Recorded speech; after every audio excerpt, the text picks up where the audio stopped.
pledge allegiance to the flag of the United States of America and to the republic for which it stands, one nation, under God, indivisible, with liberty and justice for all.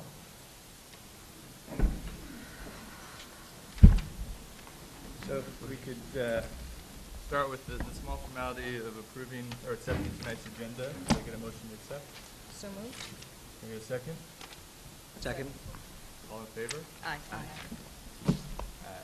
So I'm glad to see all of you. I bring good news and just fresh back, and I think a few others will be coming in from the girls' basketball. We're playing in the regional semifinal, and they won handily. So How handily?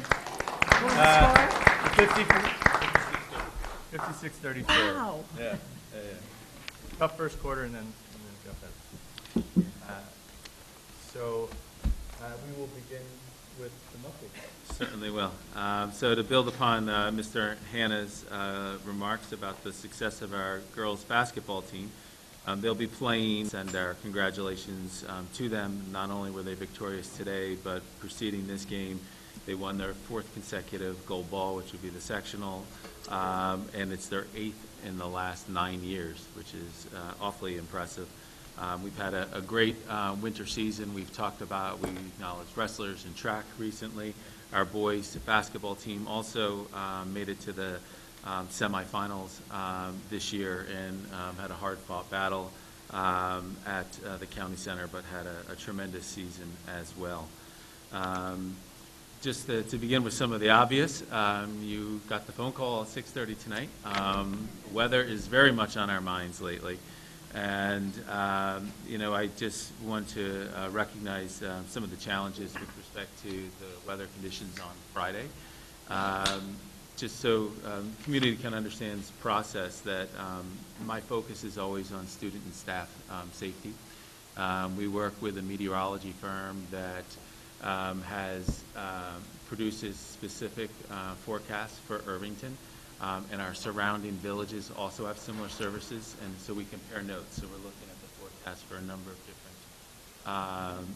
of different groups, along with weather.gov and the other publicly available sources. And in doing so, we try to make the most informed decisions possible. They were spot on with the amount of snow, and say we're going to get a little slushy cover. It's going to go away. Roads are going to be fine. But the service that we're using, we're talking about heavier winds arriving a little bit later. So some of those challenges certainly posed some difficulties for us. We were glad that everyone made it home safely, and want to extend accolades to a number of our staff members that stayed late while we were waiting for kids to be picked up. And then looking at this storm, this one was a little more clear-cut, and looking at the concerns that are going to begin in a few hours, actually, with some so school's closed tomorrow, but we're out of snow days, which means that we're going to modify our school calendar per what was adopted last March. The Friday before Memorial Day, the 25th, is going to become a school day. And obviously we have our eyes to what things look like on Thursday and how tough this storm is on us. If we, for some reason, need to pick up another day, as adopted by the board, June 22nd would become the last day of school, so we've pushed the calendar back one more day, and let's hope we don't have to have that conversation. But that's where we are, and I hope everyone is safe tonight, and we don't lose lots of power in the area. I also want to promote the high school musical, which opens this week, and our students are over there rehearsing as we're meeting in here tonight. There's a special dinner theater experience on Thursday night, and Friday and Saturday shows at 7:30 and a matinee on Sunday. Still plenty of time to get tickets. Come out and enjoy our students' performance of 9 to 5. We've had lots of great news coming from our science program. Our students competed in the Science Olympiad and earned a number of medals. This competition took place at Byram Hills back on February 10th. So we're really pleased to see our students' performance at this level, and which is, I believe, we're in our first year competing with Science Olympiad at the high school level. Also, when we look to our science research program, A number of our students took home honors at the Westchester Rockland Junior Science and Humanities Symposium back in February as well. So we look forward to acknowledging and recognizing those students' great accomplishments at a future Board of Education meeting. There's more details on our Facebook page and website if you want to learn more about their great success. On Thursday night, IASC and the district is partnering to host a real informative parent event on how addictive substances affect the teen brain. So there's going to be some great learning that's going to happen. There's opportunities for students that attend and some student-specific workshops, and then there's going to be adult-only workshops. They're going to delve into the risks of vaping and the use of Juul devices and the impacts on our young people and our health in general. And there's also going to be, I'd say more or less an exhibit, hidden in plain sight, which is going to be a display, a setup that a parent can walk through and identify devices and means that folks can use to conceal drugs and other paraphernalia. So we see that being certainly a very worthwhile event. It'll be held again 7 p.m. on Thursday at Dow's Lane. And I believe IASC is looking to Ms. Hunt is going to provide some refreshments as well before the event. So if you're coming home or rushing from one place to another, you can come and get a bite to eat before the program kicks off. So we want to extend our gratitude and appreciation to CAB, IASC, the village for making this possible. And I think that's all for this evening. Great, okay. So I think we would all agree that we can move the committee reports to before the consent agenda. And so momentarily we'll have comments from members of the community. I just want to preview. Typically we have one presentation, but tonight clearly we all feel the need to have a discussion about school safety, so there'll be a presentation. And I think after each of these, if there's a desire for questions related to these presentations, that would allow them to down. So just in case you want to have the opportunity to hear the presentation and then follow up with questions, there'll be that opportunity. So at this time, if there are comments from members of the community, you can go to the mic at the back of the room. This is video recorded, so it gives us the opportunity for others to see it. And so if you could just share your name, and then we ask that you try and keep your comments to less than 2 minutes. If anyone would like to speak now. Okay. Good. Thank you. I just also want to acknowledge that, or maybe you'll do the acknowledgement of some of our guests. I was going to, yes. Just want to make sure the mic is on. I certainly want to welcome Janice Silverberg from our Board of Trustees and Chief Michael Cerrone from the Irvington Police Department are with us here tonight.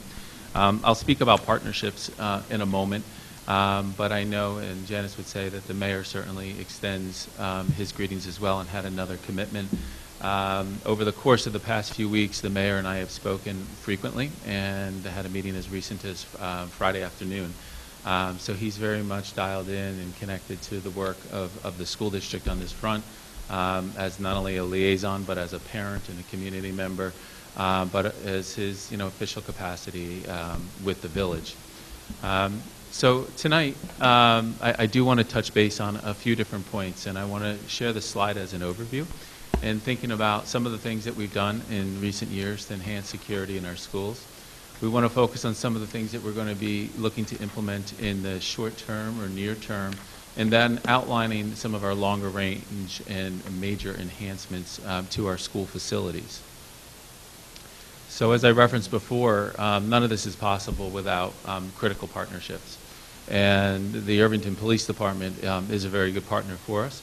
Not only do we have frequent communication and dialogue, but they're very much a part of our school community. As you can see, we have the youth officer program, which provides access to police officers that are regularly in our school buildings that are helping facilitate programs. But the youth officers, as well as participating in programs such as DARE in our elementary grades, and they come into all of our PE classes and facilitate workshops for our students on pedestrian safety, they're in our schools. They're interacting with our children, they're interacting with our faculty, and they're great partners with our administration. As you can see, they are also members of our district safety committee, which meets throughout the course of the school year. They are a tremendous presence in our schools. They participate in our emergency drills. They help us audit our plans and our responses, and they participate in providing training for our administration in some cases, and in other cases partner with us in working with our faculty and staff.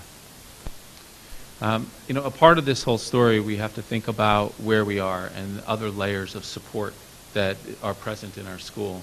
And across the district, we do have guidance program 612, and as you'll hear tonight, we do have a proposal to add an elementary school guidance counselor. We have a K-12 social worker, which we added back a number of years ago. We have school psychologists that are available to support our students, mainly students with IEPs, but they support the entire school community and are available and a part of our crisis teams in supporting the operations of our schools.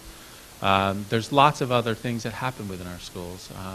You've read the articles, you've seen some of the media in and around the meditation initiatives that are going forth in our schools with a great partnership with IEF that's helping make a lot of that possible, and PTSA. We teach mindfulness and habits of mind as a part of our work in our regular curriculum and programs in our schools. And of course, we have character programs district-wide and also peer leadership, which speaks into some of this work. When we think where we are in our schools today, we do have comprehensive emergency plans that are developed with a security consultant that are also vetted with the Irvington Police Department. They're reviewed on an annual basis and updated, not only for compliance and meeting state standards, but for practical application and allow us to be as responsive as we possibly can and to be prepared in multiple situations. We facilitate regular drills in all of our schools, and in doing so, there's a variety of different things in terms that you may have heard, such as lockdown, lockout, shelter in place, and others. Recently, the police department came in and facilitated tabletop exercises with the administrative team to work through very complex emergency situations. So to give an example of how something like that would flow, the chief and a team of officers came in and kind of presented the administration cold with a scenario. And we broke into small groups and we were working through the proper steps of our emergency plan, how we would respond. And then Sergeant Seaman all of a sudden stops us and says, now this has happened, how do you respond? So you adjust and you respond and you change your plans and your actions and you think about what's happening in your respective school environment. And then he stops us again and throws another curveball, and teaching us to be reactive in our thinking and our planning and how we communicate with our staff. And that you can see that just happened as recently as February 1st, and actually was planned prior to that, but we think we had a snow day on the date that it was scheduled. During this period of time, and then saying going back the last 4 or 5 years, we've added 5 security guards to the school district. Initially, we added 4, but we have since added a 5th, and that 5th is a roving guard that moves around the campus primarily, but then does visit other spots around the district as well. All of our staff members wear ID badges, and we installed buzzer systems at Dow's Lane and Main Street School to help control access. When we think of emergency plans, really the goal here for us is to have a foundation by which we operate, or from which we operate, but they're designed to be flexible. So we have a number of scenarios that we adapt to, and when we think of the emergency that occurred here recently in our school community with the incident in Terrytown, it was a great example of that flexibility. From the moment that I got the phone call from the chief, our administrative team really jumped into action, and all of our staff around the district were responsive in making sure our schools became secure and that our students were being supported and safe as well. We continue to, as I said before, evaluate our plans on a regular basis. After we have any type of real emergency in the community, we step back and we reflect upon it, and to really debrief what happened, think through the experiences we had, questions that surfaced and came up, and then adapt our actions based upon that. But these are really important because it's the foundation of what we do. If you think of a fire drill that all of us have gone through in our school days, in many ways a fire drill is the foundation of all of those exercises with different variations on it. But the plans are confidential. We have not only state guidelines that we have to follow, not only do we connect with the Irvington Police Department and a security consultant that help us update those on an annual basis, but those are also filed with the state and with the state police, so they're aware of our plans in an emergency situation. So when we think about near-term enhancements, I can tell you, going back a few weeks ago, right at the time of the Parkland tragedy, one of my first communications was with the chief of police and then Detective Toolin, and talking about what we can do immediately at our schools. And without hesitation, they responded to my request to increase patrols at the schools, both with marked units and unmarked units, uniformed officers and plainclothes officers, and moving vehicles in and around our schools. Not only are officers patrolling school grounds, but they are entering our school buildings on a consistent basis, and I have the commitment from the police department that that is going to continue for the foreseeable future. In response to needs and feedback that we've received thus far, we've implemented additional emergency classroom door security measures that will help teachers secure their classroom doors in a much more rapid fashion during a lockdown type of situation. We're also in the process of adding an additional security guard to the campus. That position will be implemented within the week, and we're establishing different routines and protocols for patrolling not only in the school but around perimeters and critical access points in our schools. Just yesterday, we spent half of our superintendent's conference day focused on the topic of safety and security. We began with a full assembly of every one of our employees. So when we think about that, it is administrators, it is teachers, it is aides, teaching assistants, custodians, clerical employees, all together to review where we are, to have a conversation similar to what we're having today. And then we broke into building level groups, where we walked through our emergency plans. We sought feedback in and around opportunities to provide more clarity, to also provide more detail in some specific areas, but to also find opportunities for improvement wherever possible. In doing so, we had a productive conversation and walking away with lots of information. I want to say that the Irvington Police Department was also present. We broke into 3 different groups. We had both of our elementary schools that were separate groups because they have separate buildings, and then we had the campus together, and we had 2 officers with each group to answer questions and provide any kind of assistance that was needed in that process. We're currently working with not only our own administrators, but we're working with our security firm, Summit Security, from our security guards, that we're going to, in the near future, implement enhanced guest protocols, which will be announced to our school community. We're also looking at a transition in the appearance of the uniform of our security guards. Initially, when we introduced the security guards, there was some question and concern about the feel or the optics of having uniform guards in our schools. And at the time, we opted for them to wear khakis and a polo shirt that said Irvington on it.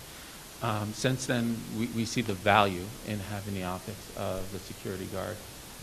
And in the near future, we're going to be transitioning uniforms to our guards, actually wearing security-looking uniforms. And then we're committed to gathering feedback. In my communication that went out to the community going back just over a week ago, there was an email address, which is Gary Knowles, who is our Director of Facilities. We ask anyone that has a concern, has an idea, to report it to Gary, and to also report it to the respective school principal. We are developing a system for those responses, a system for collecting that information, and we're going to work with security consultants that we're going to hire a firm to come in and do a complete audit of our facilities and our operation and all of our practices, and work with them to review this feedback and to find the opportunities that we can to implement next steps that are going to make our schools more safe for our students and for our staff. If you've been attending any of our Board of Education meetings this year, you'll know that there's been reports from our Buildings and Grounds Committee related to the prospect of introducing a capital bond project later this year. So it's something that would come forward for a public vote. And that bond and the conversations we've been having has been grounded in and around school safety and school security. So this topic certainly has been on our minds, and it is a priority not only for the board but the administration and I'm sure the entire school community at this point. But sort of to give you a window into the types of things that we are looking into and considering is an enclosure of our middle school, high school campus, looking at increased entrance security at each school. So when we think of the possibility of enclosing the campus, that could take on a variety of different forms. In fact, on the agenda tonight is a contract with an architectural firm. We've gone out for an RFP, and we're hiring a new architect that's going to work with us specifically on this project. And we're immediately looking for them to come forth with designs and ideas to begin our thinking about how we can accomplish these first two items. When we think about this, it could take on a number of forms, from looking at perimeter security to closing in the covered walkways. All conversations that we're going to have, beginning with our architects to develop ideas, and then to break the conversation out further to a larger community group that's going to be working with the Buildings and Grounds Committee, and then through some public forums where we're going to look to solicit feedback and ideas to help inform our thinking as we move forward. We're also looking at extensive video surveillance at all of our schools, not only immediately in the building, but around the perimeter of our buildings. We're considering swipe card access systems that would allow for more controlled access to our schools. And in doing so, you can imagine an ID where you walk up and you just swipe or you wave it by a sensor that will unlock any number of doors. So this certainly provides our faculty that opportunity to take our children outdoors, to take advantage of the natural resources around us, but it provides for a secure building behind them, and teachers will have specific access points that they will go to gain entrance to the building. We're also looking at advanced guest registration systems, systems that will begin to track and produce actual personalized IDs for our visitors to our schools. This would be a supplement to the change in protocols that we're investigating that I referenced a few slides back. And in doing so, one example of some of the technologies that are out there is if I was to come and visit the school, the guard would ask for my ID. I'd produce an ID. They'd actually scan the ID, and I'd have a badge that not only said who I was, but would have my picture on it. That would help us to be able to have better control over knowing who is in our building and who is not in our building. And it would also give signs to other staff in the buildings, whether it's our teachers, administrators, or our security guards, to know if someone doesn't have that badge and they're not familiar, they don't belong here. We're looking at implementing potentially a new phone system. And we could think of that as something that's very simple, of saying we're going to have a new updated technology. But it goes much farther, because the phone systems could allow for different types of intercoms and different types of communication that could happen from classroom to classroom and across the school district. And then another consideration, and something that we actually talked about the last Board of Education meeting, was thinking about physical enhancements around the perimeter of our school play areas, such as bollards. When we think of threats to public safety, it's easy for us to think about incidences of school violence that have been in the media and that are all certainly in our hearts and our concerns right now. But when we step back and we think about terror incidents that are happening across the globe, the weapons are changing and vehicles are becoming commonplace in these attacks. So when we think of play spaces around our schools, when we think of ball fields, when we think of critical entry points to our schools, we certainly want to make sure we're providing additional barriers where possible. So bollards, you could picture, simply stated, a concrete pole that's a lolly column that's embedded in the ground with an attractive cover over it. They can go different directions and look like planters and other things. But we're committed to doing that. We've actually already included some monies into our budget for this coming year to begin a first phase of that work. But working with our security consultants and architects, we will develop further plans on that front as well. One of the things that we have to consider is that we want to make sure the steps that we take are very thoughtful. I can tell you, looking at you, the board, as your superintendent, as an educator. This is a situation, a topic when we think of school safety and security that hits home in every which way. There aren't nights where you don't lie in bed and thinking about what ifs and what our next steps need to be. I also look at every situation as if every one of our nearly 1,800 students are my own. And when I walk through the schools, when I was in a meeting with our students today at the secondary level, I could put my own son's face on every one of them. When I look at our faculty, our staff, I can put my wife's face on every single one of them. What we do is very personal. And we not only want to make sure that our physical plants are secure, but we want to make sure that people feel secure in their environment.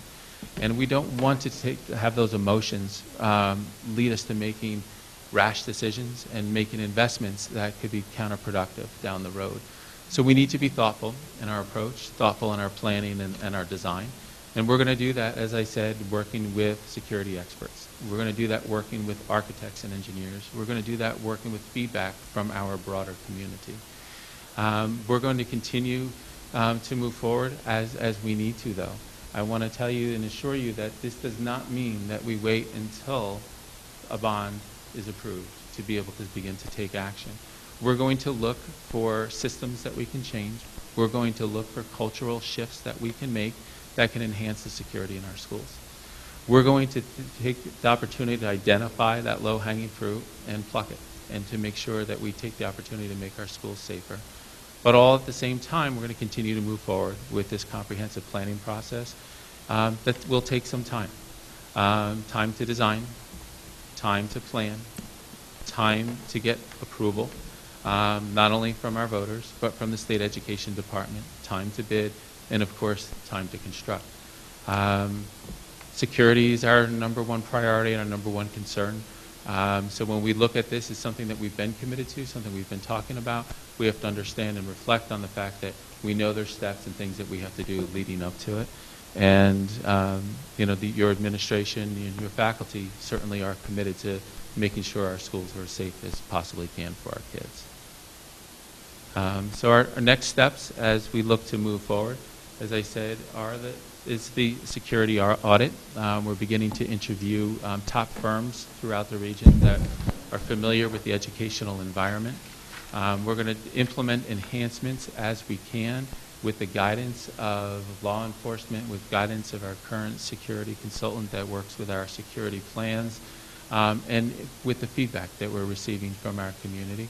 As I said, we're going to have plenty of opportunities for feedback coming down the road. But if you have an idea, you have a thought, don't wait till that opportunity for a forum. Don't wait for there to be a concern down the road. Shoot an email to Gary, shoot an email to your child's school principal, reach out to me, and we're going to take every ounce of feedback that we get very seriously and consider that in our planning for next steps. Thank you. So, would we like to hear from the community first before we ask any questions of the committee? So, very good. Yeah, I just want to say first before we turn to community comments that I'm so appreciative to see you here. We as a board, we're all parents. We have students in each of the schools. As Dr. Harrison shared, we've been discussing safety and steps that we can take, and certainly we all feel very heightened response currently to do all we can. I was really happy to hear, in particular, you share about the experience yesterday that's bringing together the faculty and administration, our police, to work together, because I think seeing some students here, that we need to reassure everyone in our community that there's a partnership and that there's a sincere effort to really do our best on this front. So certainly we'll have more to share and our own questions. I do want to thank Chief Cerrone for coming, Janice Silverberg for coming. Janice has the special experience of not only being a current village trustee, but a prior school board member. We have members of the PTSA and the Community Advisory Board, our administrators from each of our schools, and so pleased to see you here. And we appreciate hearing your thoughts and your comments. So again, if you would like to share a comment, you can go to the microphone. We'd ask that you try and be concise in your statement. We understand that we'll have important thoughts to share. And so if you could just share your name when you start speaking, that'd be appreciated so we know who you are. Thank you. So the microphone is open.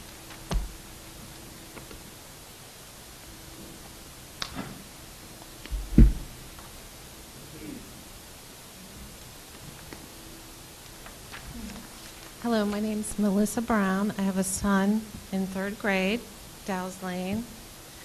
I just wanted to make a comment about the presentation. I keep hearing time. We don't have time. Sandy Hook was 4 years ago. I was told the website would be fixed. Has it been fixed? It's been a long time. I'd like to see action. I'd like to see a speeded up process.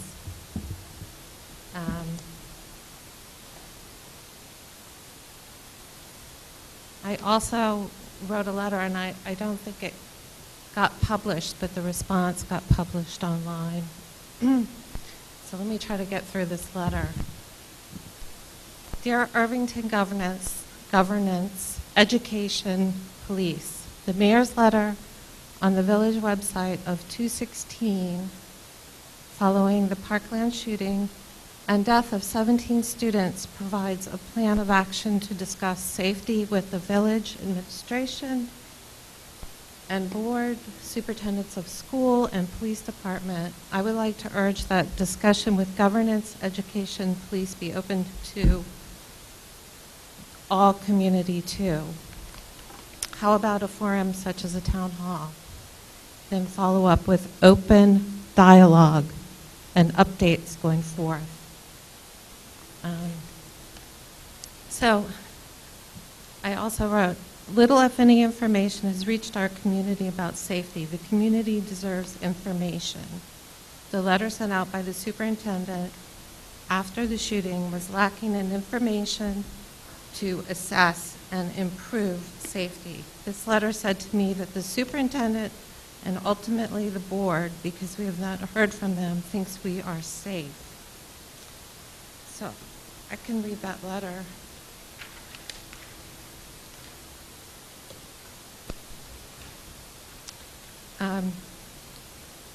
Our superintendent said, in our schools, we remain dedicated to providing a safe learning environment for our schools and staff. To this end, we have comprehensive emergency plans that are practiced on a regular basis. We also have a close partnership with Irvington Police Department and other school security professionals to support our emergency readiness. To me, this seemed a little soft. We need more action.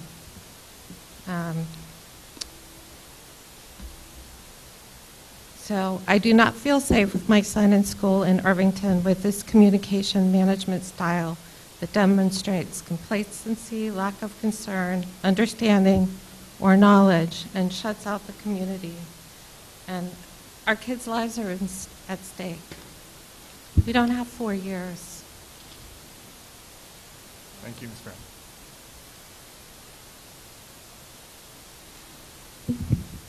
Hi, Della Lenz. Is this right? I don't need it anyway. Ever since Sandy Hook, parents have been told our schools are extremely safe, but the reports from teachers and students say otherwise. A day before the shooting, a senior took it upon himself to go around the high school and found 14 doors unlocked. It's more concerning to me that a child feels a need to, especially a senior, feels a need to look around to see how safe they are. That in itself is concerning to me. Everything reported by the teachers and the students is different than the information provided to the parents. I think we're the only ones that have been left in the dark. Everything Everything reported by the teachers and the students are visible to every vendor, delivery person, student, and staff member. I'm disappointed in the school district for letting us believe that our students, and we've been told that our schools are extremely safe. Also, we talk about another consulting company. How much did we pay CLPC Consulting Group to write our district-wide safety plan? The words are pretty, but we're not following half of the plan. I want to know, are administrators interested in the appearance of safety or actual safety of our kids? If our children are extremely safe, then why does the school continue to deny public access to external safety audits? You had spoken about doing another safety audit, and I contacted the New York State Committee on Open Government. External audits are disclosable. So I requested this a long time ago for the safety audits and yet to receive anything. So if we're going to do another external audit, I think the public has the right to know what the auditors found. From what I understand, the school has been put on notice that we have not been receiving very good reports from our safety audit. Because if the schools are extremely safe, disclose the audits. What else? I know at one of the teachers' meetings there was discussion, and there's discussion tonight about floating another bond. It's my understanding that the schools receive money, state, federal money, for security and safety. I looked through the budget, I've looked through last year's budget, it's so vague, I can't even see where any of the money is. How much money was received? Where did that money go? Part of the safety plan, intervention strategies, and I've repeated this numerous times to the board and administration. Are we providing support for our struggling children? Why are students meeting with lawyers for punishment? Do the children trust the leaders? We can't throw away kids. They don't vanish, and they remain part of our community. Every single child, struggling child, that has been so desperate to go in and shoot up a school was thrown away. We can't throw away our kids. And I know a lot of parents in Irvington that suffer in silence with their kids going through depression, anxiety, suicidal thoughts. And are we providing the resources to help them? You know, just not looking pretty on paper, but actual resources to help them. And are we testing? Are they working? Talk to the students, talk to the staff. Are they working? I know with this last episode that had happened, very concerning for a lot of parents. I know that the school and I know that the teachers, most of them would take a bullet for our kids. But there are some concerning things. FedEx and UPS being allowed in the building. You know, I know at Washington Irving, somebody came to the door with FedEx. Thank you very much. They took the package and they delivered it. I don't know why we broke our own protocols to allow FedEx and UPS to roam around. We talk about buzzers. I know buzzers at Dow's Lane don't work. We also talked about everything that the teachers and the students have said can be fixed immediately, yet the school remains unlocked. That's very concerning to me because right now our kids are vulnerable. Chain of command in the safety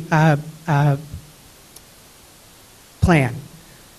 Twice a month, administration, everybody that's authorized goes out of district, off campus for their bi-monthly meeting. There's no authorized person on campus if an emergency happens. You know, I didn't see any secretary on that list to contact, and I think trying to get somebody by cell phone, it's a lot more time than any parent would be satisfied with. Accounting for students, students that, and Fran in the lunchroom, she would take a bullet for any of our kids. And the kids were great, and they built great chair forts. I saw the videos. But to have kids in the cafeteria for over an hour unsupervised is concerning to parents. And like I said, security at the start of the day, doors still remain unlocked today. and no supervision. We could immediately at least put somebody station them so that nobody can get in and out except for students over by the science wing. And also a concern was science wing, they get both PA systems. So there was confusion because David and David were given different instructions. So I think that was also confusing. Just to let, I'm sure nobody even thought about that, but that's something to consider. Thank you. Thank you, Ms. Lund.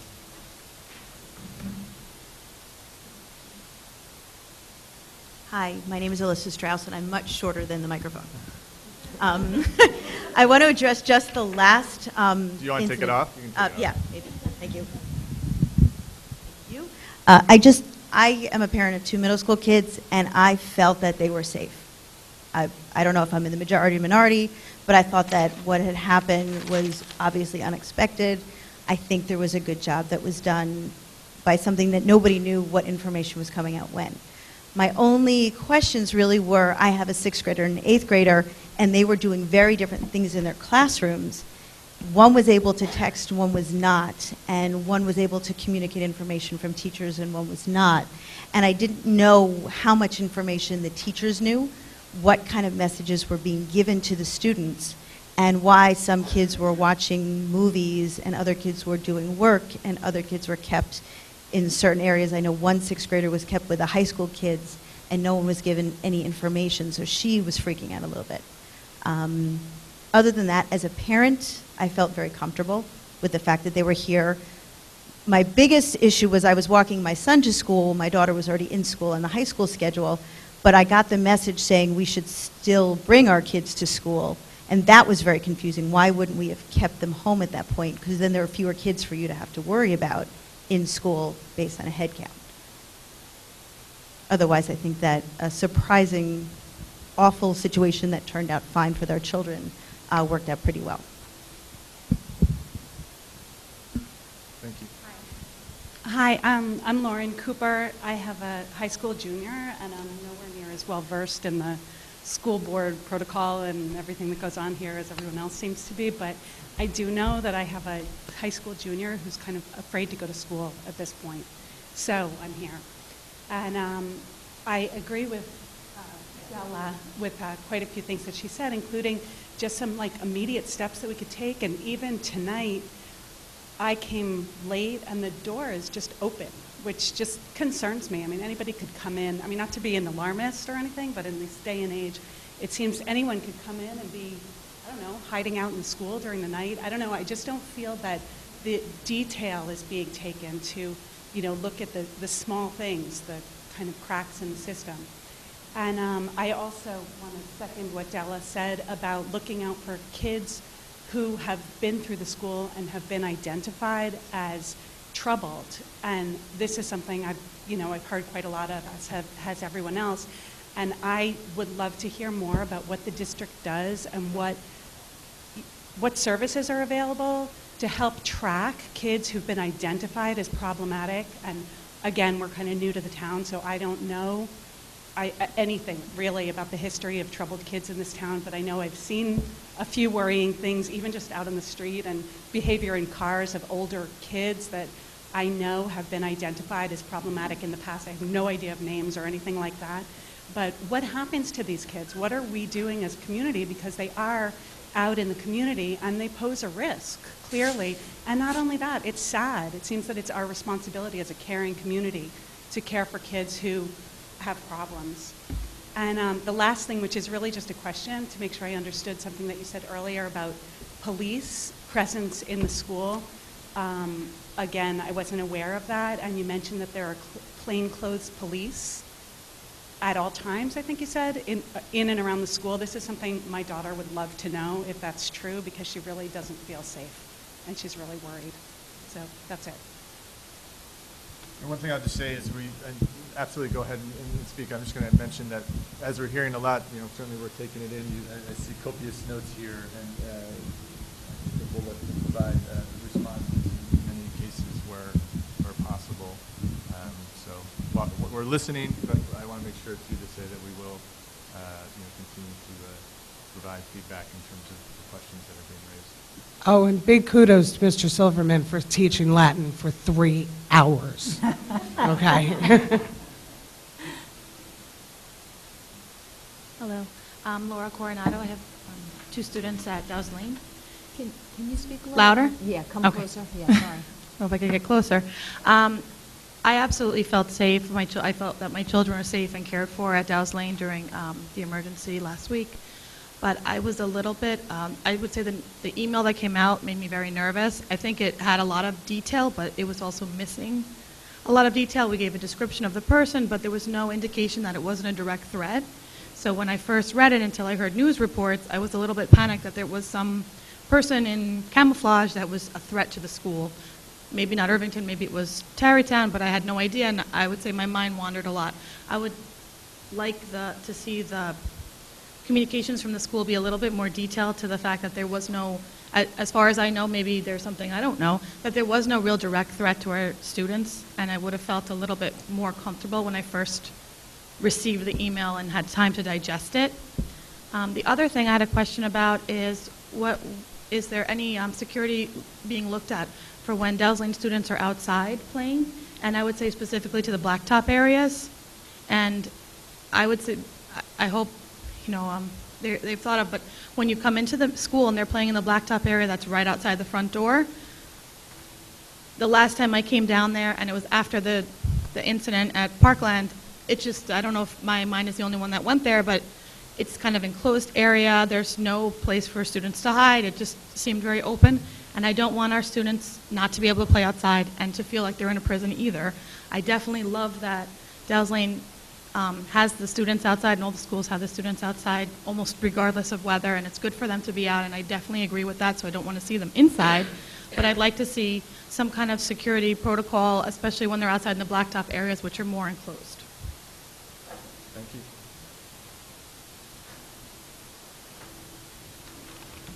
Hello, my name is Beth Hopper. I have a current 6th grade child and also a son who's currently a junior in college who attended Irvington High School, Irvington Middle School, Main Street School in Dow's Lane. And I just wanted to respond to some of what I heard here. I am the 6th grade parent representative for the Irvington PTSA. I'd like to say that, we're in a pretty close amount of time from the time of the lockout that we had. I think there needs to be time to respond. I think that this is an open proceeding that's public. I think that there's been a real attempt to communicate from the district to the public about what's going on. I think there's more time to communicate moving forward. And I just wanted to add personally, I have a background in child welfare and also in cases involving the victims of domestic violence. And I'd like to say that in the field of safety planning, very often you cannot be open about everything you're doing. Sometimes you need to keep things confidential. You have to balance the amount of information you're going to be providing and trust in the people that you've elected to represent you and in the people who serve to represent you, and realize that some of these things must be kept confidential, because if you provide too much information, then you're taking away from security. And then just personally, I'd like to say, in terms of the concerns about the support that's given in the schools to children, I will say that my son needed that kind of support. And throughout his time in this district, he received that support. And when there were concerns from the school district about the fact that my son might not have been doing well emotionally, the schools reached out to me and followed up with me to make sure that he was receiving the care he needed here. And when they felt that he didn't receive or that he needed care at school, they did provide that. So I just wanted to make that statement in response to what I heard tonight. Thank you, Ms. Brown. Hi, I'm Melanie Rosenberg, and I have a daughter in 9th grade. The only thing I want to say, in addition to what everybody else has said, is that I work in a preschool in Scarsdale, and it's a Temple preschool. And a couple years ago, the JCCs were getting bombs and threats and a lot of other really bad things going on. And parents were pulling their kids out of my school. Parents pay an awful lot of money to go to my school. And when they pull out of our school, we don't have a school. We had to react really quickly. to make sure that our security was enhanced, and it had to be enhanced quickly. We don't have the luxury of waiting, because if the parents pull out, we don't have a school. I just hope that even though we don't have that threat of parents pulling their children out here, that we really do work quickly, because it is scary. My daughter is scared. And I know she has PTSD, but she's scared. And she's voiced it to me, and she doesn't voice a lot to me. She was in Florida last week. She was with friends from Parkland. She heard every single detail of what they went through. She knows everything. She walked with them. She marched with them. She did everything with them. And she comes home and says to me, she doesn't talk a lot at all. She told me she doesn't feel secure here. She knows the doors aren't locked. She knows that one of the teachers in Parkland was killed because he went outside and opened up a door. So I'm just trying to stress we need to work faster. We need the kids to have the perception that they're getting things done quicker. And that's all. Thank you. Thank you, Ms. Rosenberg. Good evening. Howie Stern. I have an 8th grader and a daughter in college. Just to speak about the incident last week, I had a unique perspective. I was literally running around the track outside, and even before it occurred, I'd never seen David and Artie outside, and I saw them outside peculiar, and then my phone went off, obviously, with the phone call. And then as a law enforcement officer, so my point is the administrators were already in place, and I would like to compliment the school on the reaction. And I'm a federal officer myself, so I got a call literally to go to Tarrytown right after that call from the Department of Justice, my employer. And it was a very fluid situation. So to amplify what Beth said, it is best not to put out so much information, okay? With all due respect to Della, a good friend, what a crafty bad guy can see on the internet now is a way to infiltrate the school as a Federal Express employee or a UPS employee, which is what ATF deals with all the time. So I would try to make the community understand to put out as much information, but the bottom line on that incident that day was every child was safe all day. Every child. I mean, and I take exception with what I think Ms. Brown said, with the student, the school board not having any concern for the children. I mean, I've a lot of school board I know and personal friends, Maria, and that's appalling. That is just absurd. Okay, these school members care about your children as they care about their own. So that's my take on the incident. And about the school safety, in general, I think I agree. We have to work on it. I think we talked about it. Main Street School is, old-fashioned infrastructure, very good. Dow's Lane, I did the yearbook for years, about 8 years. It's, it could be tightened up, but it's good, but it needs to be tightened up. But my concern would be this campus. There's a lot of wings, a lot of doors. It's a beautiful, it's like California, Florida, beautiful atmosphere. Yeah, it's atypical, but so that's the enjoyable parts. But I do agree. This right here in this site, it needs to be tightened up. But we will. Thank you. Thank you, Mr. Stern. Hi, Alison Wagensback. I have an 8th grader and a 4th grader. So my 8th grader has gone all the way through Irvington schools, as has my 4th grader. So we've been around for a while. And a couple things I just wanted to mention. First of all, I also felt both my children safe. In fact, I felt that they were safer in school than they would have been at home, because the situation with this particular situation, the person who they were trying to apprehend would have not been running to a school where there was police presence, but rather potentially running into someone's home and hiding from the police. So I actually wanted my kids to go to school. My son barely noticed any change. He's at Main Street School. He said they couldn't go outside, but everything was pretty normal. And they handled it really well. At middle school, my daughter, she's in 8th grade, she unfortunately spent 3.5 hours in study hall without her books, but you know what, if that's the worst thing that happens that day, I'll take it.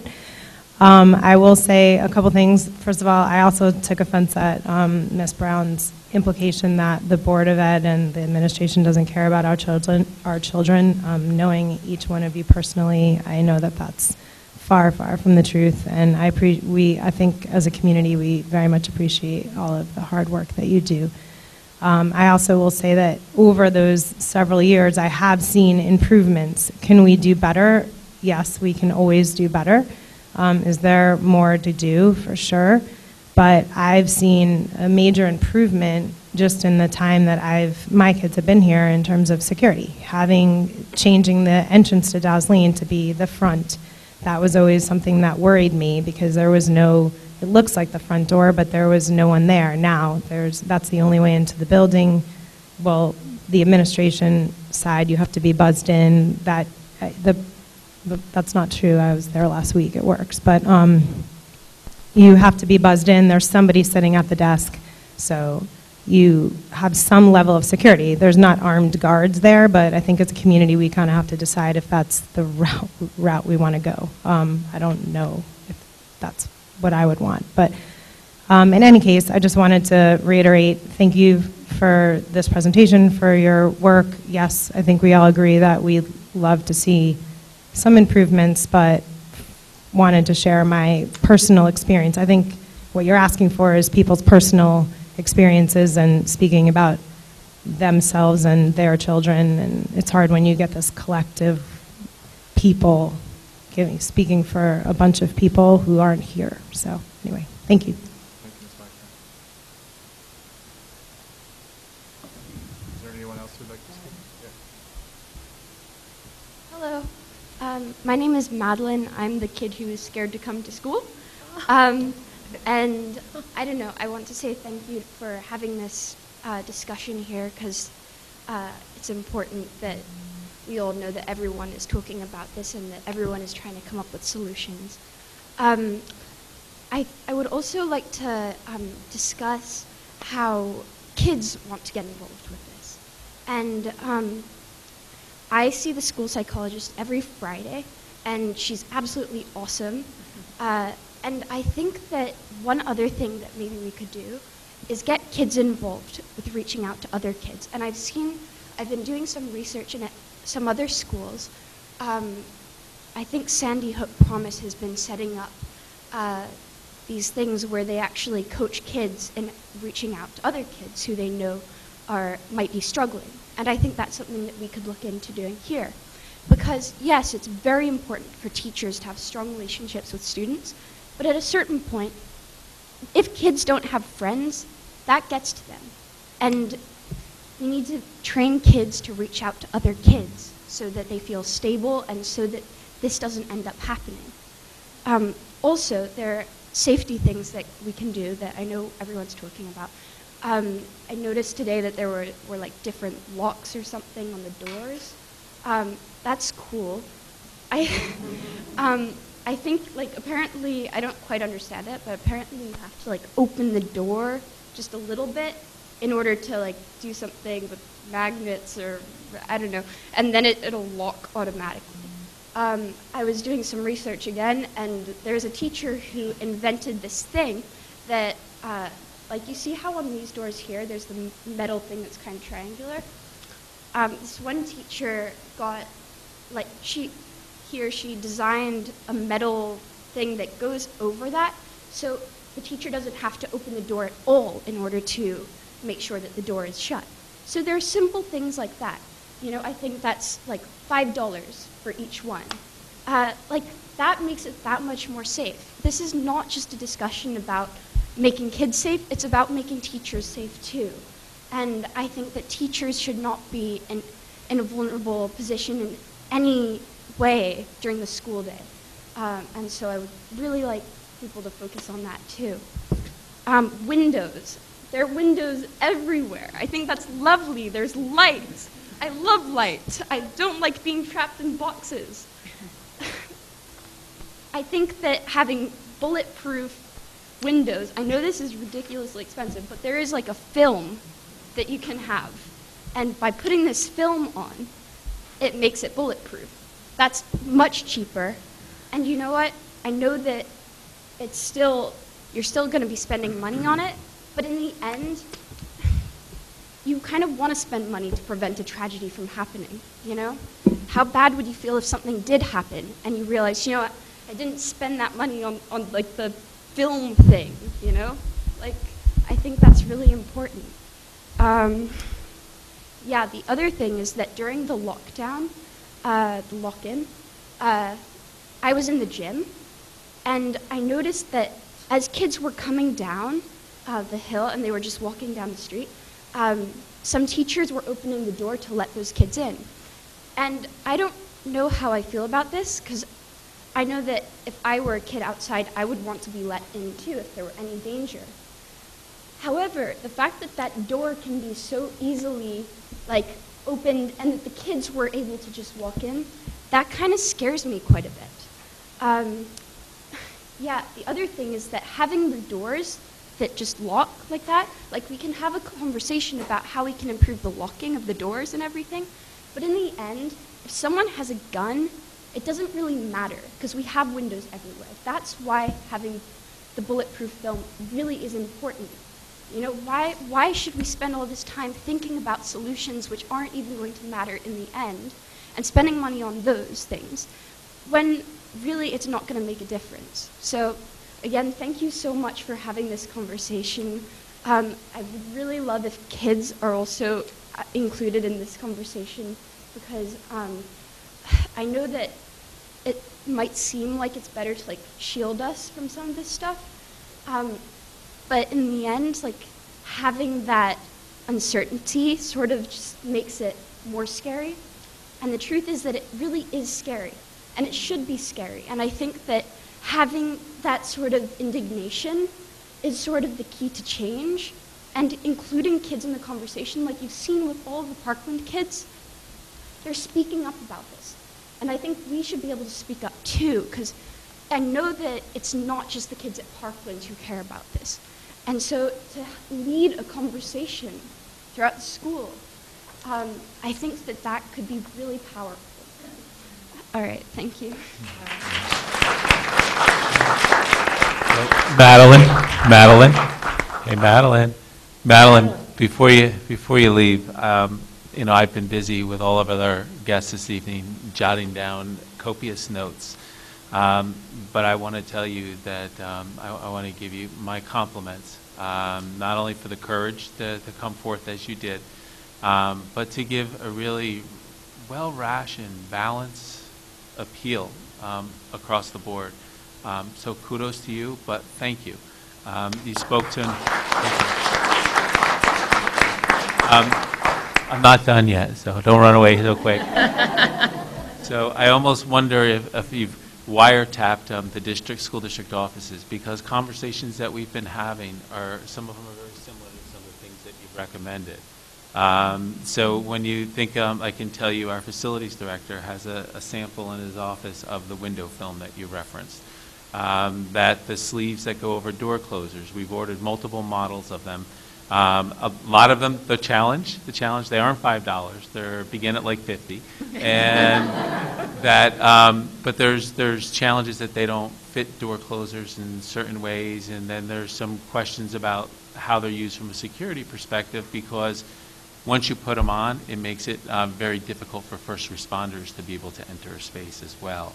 So we've ordered, so just as you referenced the cool magnety things that we've implemented across the district, we've purchased and are piloting a number of other types of devices.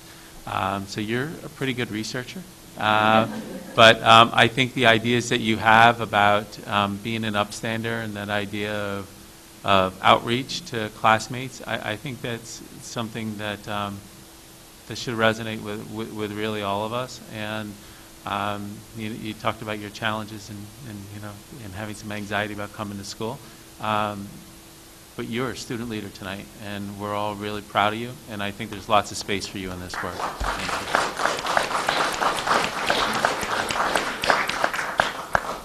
you. Is there anybody else who would like to speak?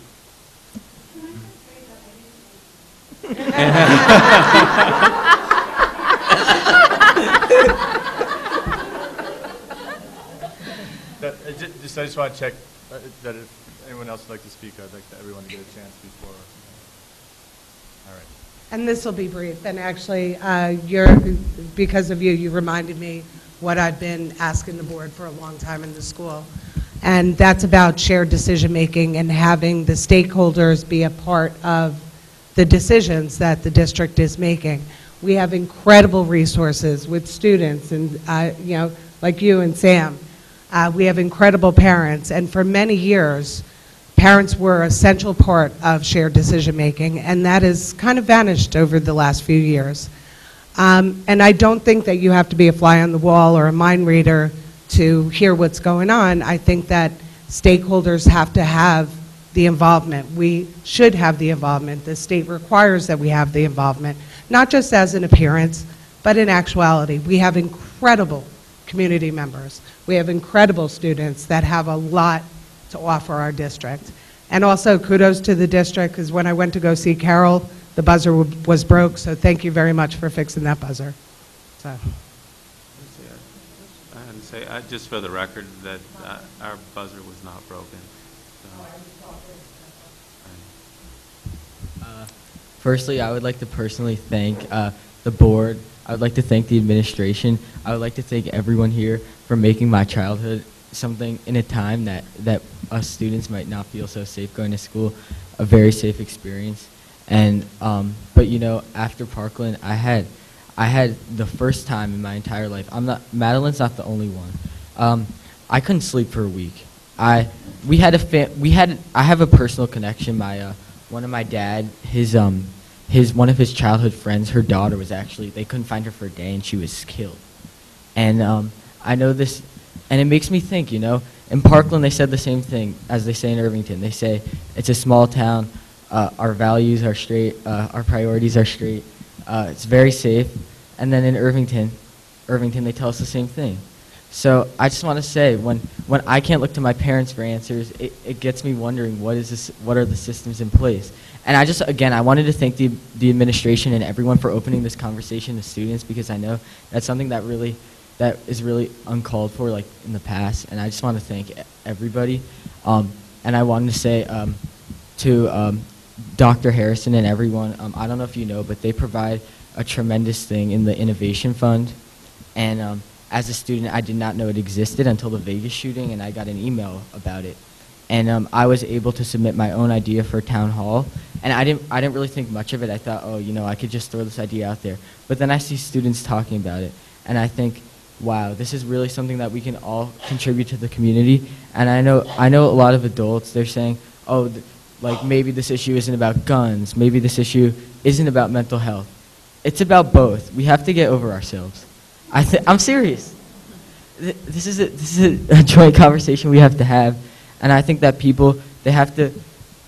we have to listen as students. We also have to listen to the process that goes into this. But again, I just want to thank everybody for this opportunity, for opening this up to students, and for our tremendous district, and for being able to feel safe at school.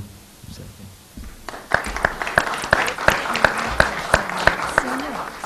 and if you haven't seen Sam on any of the local news lately, I got to tell you, he's one heck of an interview. And to watch these reporters to try to take him off track and watch him keep focused on his message is pretty impressive. So kudos to you, Sam, for all your work as well. And just to echo, for those who don't know, that Sam, along with a number of other students, have won grants from the Irvington Education Foundation. So Sam's was for a symposium about gun violence. The chance for student voice there, that is very welcome. All right, if there are any questions, I think I would say that we're very appreciative of what's been shared. I would again reinforce that we, like you, take this very seriously. I'm glad that we have our building administrators, representatives from the village. It takes a village, right? And we will circle back and take a look at many of the ideas and statements that were shared. And as Dr. Harrison shared, we will circle back with additional opportunities for engaging with the community and sharing and communicating about the steps that the district is taking. So thank you very much. I would just preview too, if anyone sticks around when we have our discussion about the school calendar, we actually received a letter from students about about the calendar and the addition of holidays. And so in this conversation about safety and the conversation about next year's school calendar, we definitely welcome the voice of students and the discussions that we have about how the district, the decisions that we make as a district. So, thank you. Thank you. So I believe It'll be a quicker one, I think. yeah, do we want to take a 5-minute break before we switch gears? Just to We can do take a breath? All right, so we'll take a 5-minute recess and then we'll talk about the 2018-19 calendar. How are you going to do this?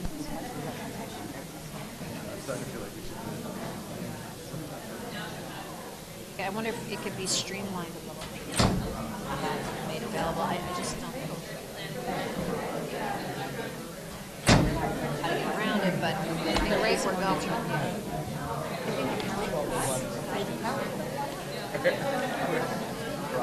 Discussing in terms of Were you going back that way? Yeah. Would you hand that to Joyce and tell her it's Raina, bagels from Raina, or payment for bagels?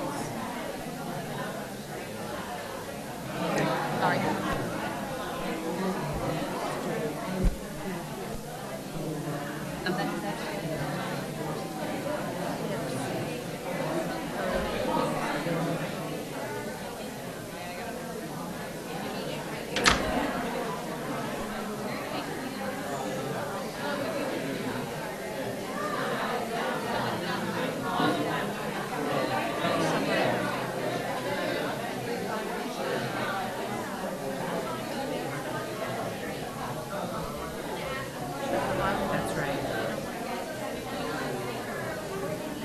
I wonder.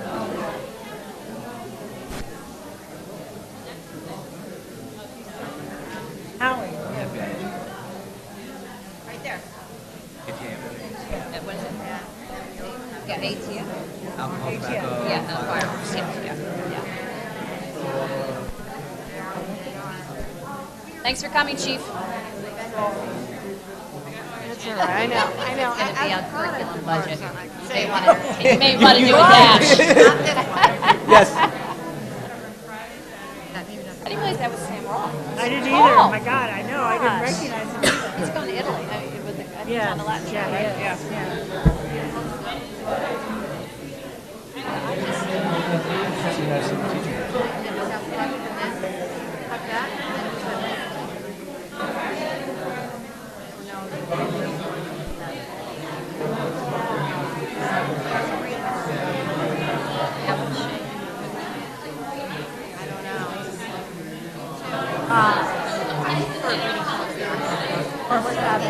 That was it. Well, there's another one after all the budget stuff. So it might be 11 o'clock.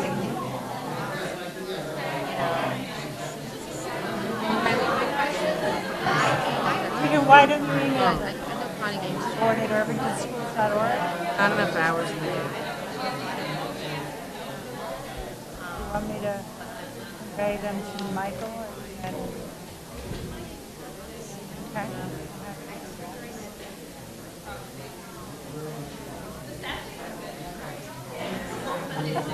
Not revealing anything you don't want to do. I know. I think I want to do, but I know. I appreciate it. I'm glad I have a snowboard for my friend is dying of cancer.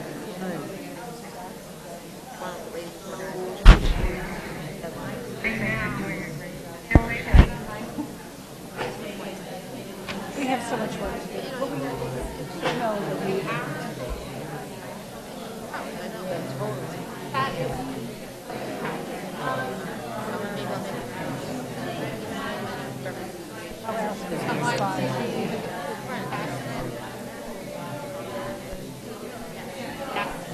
well, we have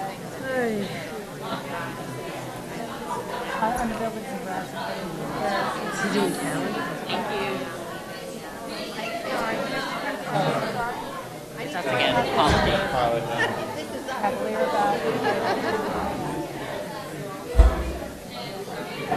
That's the interview.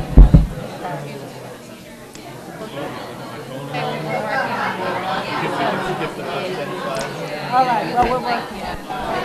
Send your questions to the board at Irvington Schools.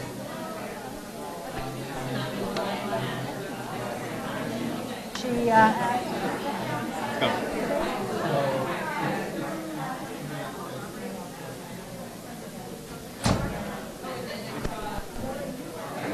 Who's that? Questions from Elisa?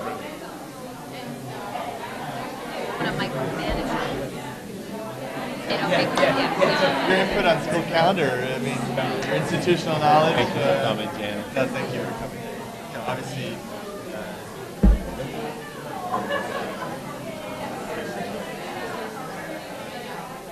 Thank you all for coming. yeah. You know, it's, in terms of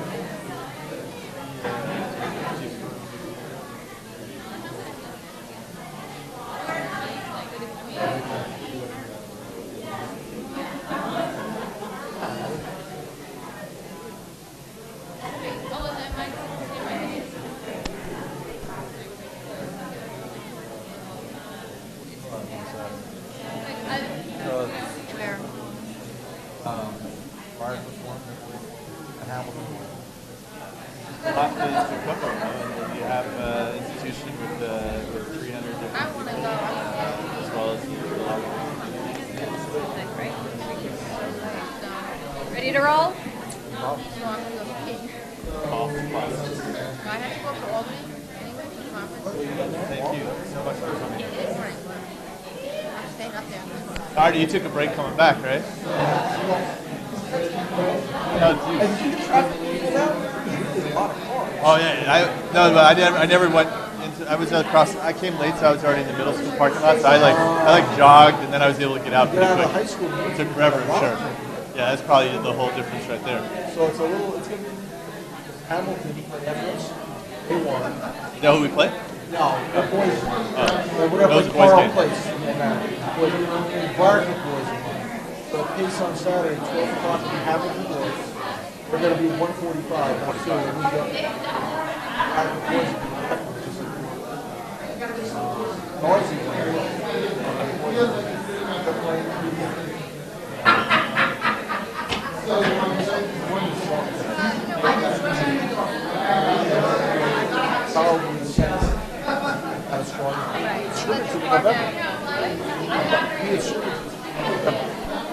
Black can beat by 30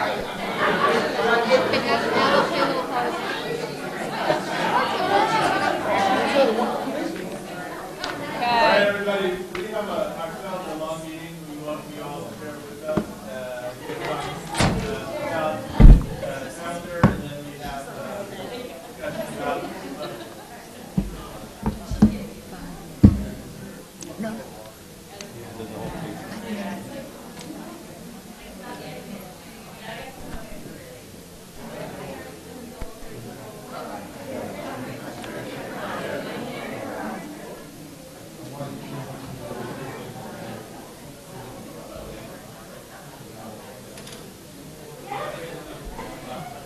did all this homework for Dylan on Odyssey.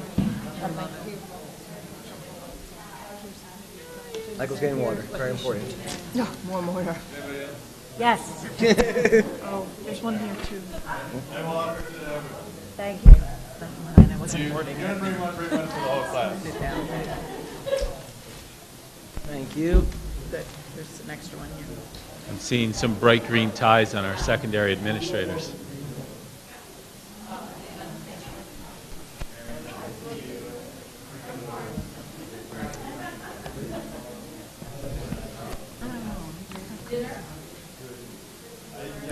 Part of dinner, yes. So what's the decision? Will we be doing the entire budget session? Time on the Maybe. Okay. Bill's Who's bills. Michael? Oh. Come on, Joe. I think it's Michael and Dave. So we back to order, Mr. Hanna? We are back to order, and we are now discussing the proposed 2018-19 school calendar. Yeah, so this is a conversation that can happen in a couple parts. I'm sorry too, because I should have done it about at the very beginning of the Yes. meeting. But we are 7 board members, and one, unfortunately, Dave Graber was not able to attend today because of prior commitments, so he sends his apologies for not being able to be here tonight. Thank you. So every year in March, we have conversation about school district calendar, and this year is a little more complicated in some ways because we're in the midst of some potential rule changes in New York State. So there are many, many complicated laws and regulations that currently govern how we construct our school district calendars. Currently, our commissioner has proposed regulations that will go before the Board of Regents and likely to be adopted in April, at the end of April. So we've created a model calendar that is kind of compliant in both worlds. And we'll look for a couple little tweaks potentially down the road. But we're in a position where we have to begin to look to adopt the framework of our calendar for this school year. And in doing so, through conversation that we've had with the Board of Education over the last 2 years, really, to look at some other opportunities to enhance some access that we need for teachers. And so when, just to jump right in, when we think about developing a school district calendar, there's a lot of things that we look at. Obviously, we look for opportunities to maximize student learning. So we want to try to find as many long blocks of time without lots of interruptions where possible so kids and teachers can get into that groove. We have to accommodate SED requirements. We look at our calendar, we plan for 184 days. What that does, it provides for 4 snow days or emergency closure days. We try to plan our vacation periods in and around testing calendars so we don't have conflicts with that. There's contractual obligations that exist. There's federal and religious holidays that we try to honor. Where possible, we try to connect and align some things with BOCES and neighboring school districts because it adds some layers of efficiencies with transportation and programming, and as I highlighted, the 4 snow days. When we look at our calendar that's being proposed for this school year, in some ways it's kind of typical, but there's a challenge and a curveball that comes in here that's issued by the State Education Department. So when we look where we are today, we look where Labor Day falls. We typically have our students start the day after Labor Day, and we have our faculty come back. As you jump to the bottom of the slide, faculty actually comes back in the end of August. And in doing so, we have 2 great days of professional learning, teachers getting their classrooms ready, and then that way everybody can hit the ground running when we get back from a long weekend from Labor Day. You know, there's the typical holidays that fall throughout the school year. You can see the period of time for a December break, a traditional winter break, our spring break. You can see here a longer Memorial Day weekend, and the last student day of June 25th. We always build in 4 superintendent's conference days, and as I referenced, we have 2 in August, October 9th and October 15th. The challenges here, so we have a new idea that I want to, did you have a question, Mr. Hanna? No. Okay. The challenge that we have is by SED rules, State Education Department rules, they name when the last day of the school year is. And it's called Rating Day, which is kind of an old concept. You think about teachers grading end-of-year assessments, exams. So when we look at that, they name that end of the year. So this year, it's almost a full week later. Rating Day, as you can see as the 3rd bullet, is June 26th.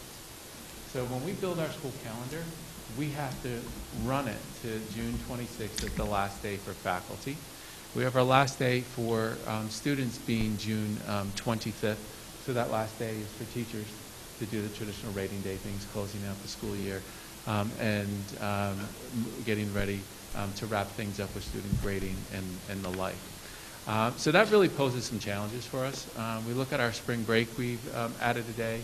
We look at Memorial Day, making that a longer weekend.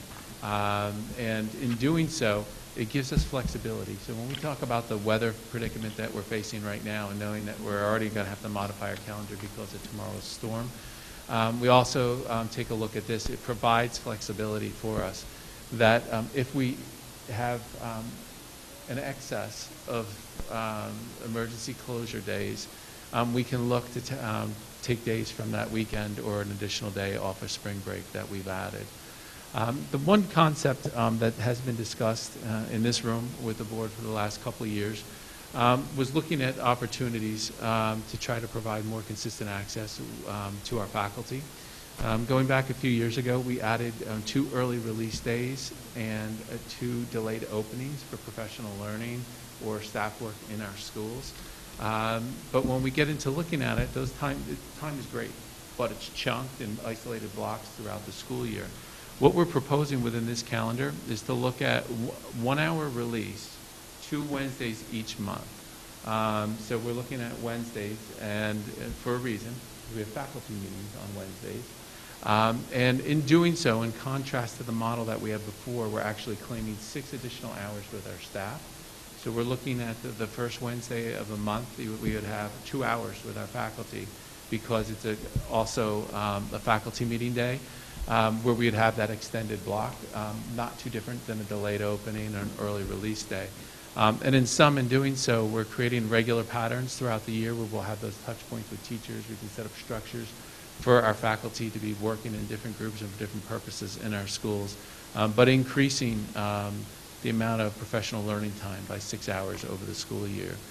And I think I just really spoke to this slide. There are other districts in our region that have similar structures, but are much, much more ambitious than I would recommend to the Board of Education. Ardsley has an early release 1 hour weekly, Dobbs 1 hour weekly, and then they have an early release day every 6 weeks. And Hastings has 1 hour monthly and 3 early release days. We look at this as opportunities for professional learning. We look at it as opportunities for the continued curriculum development that we work at, but also create space for cross-level planning and meeting or cross-grade level work that doesn't always happen as frequently as we would like. So when we look to the school calendar, this is kind of that visual that you're accustomed to. And in doing so, you can see how things space out throughout the entire school year. And again, with the last day falling all the way down at June 26th. And the small language at the bottom, which is hard to read. If we have the excess days, we would take away from April 22nd, May 23rd, and 24th before we hit the June date. So it provides lots more flexibility for emergency closures if they are needed. So tonight there's certainly some opportunity for discussion with the board, and with board's approval, we would look for adoption on the 20th. When we come back to this enhancement in this particular model, the one thing that I do want to highlight that I did not mention in my comments is that we'd be looking to implement this October through May. Looking at September already being a choppy month, just landing in the school year, recognizing that we have holidays, and with the close of the school year, we want to focus on that consistency and wrapping up the school year. So in many, many ways, it's a traditional calendar with this one tweak, which I think is in response to discussions that we've had in this room over the past couple of years. So, Mr. Hanna? Great, thank you. And absolutely, that's a discussion we've had many times, so thank you for the response to this. I know it's a complicated endeavor.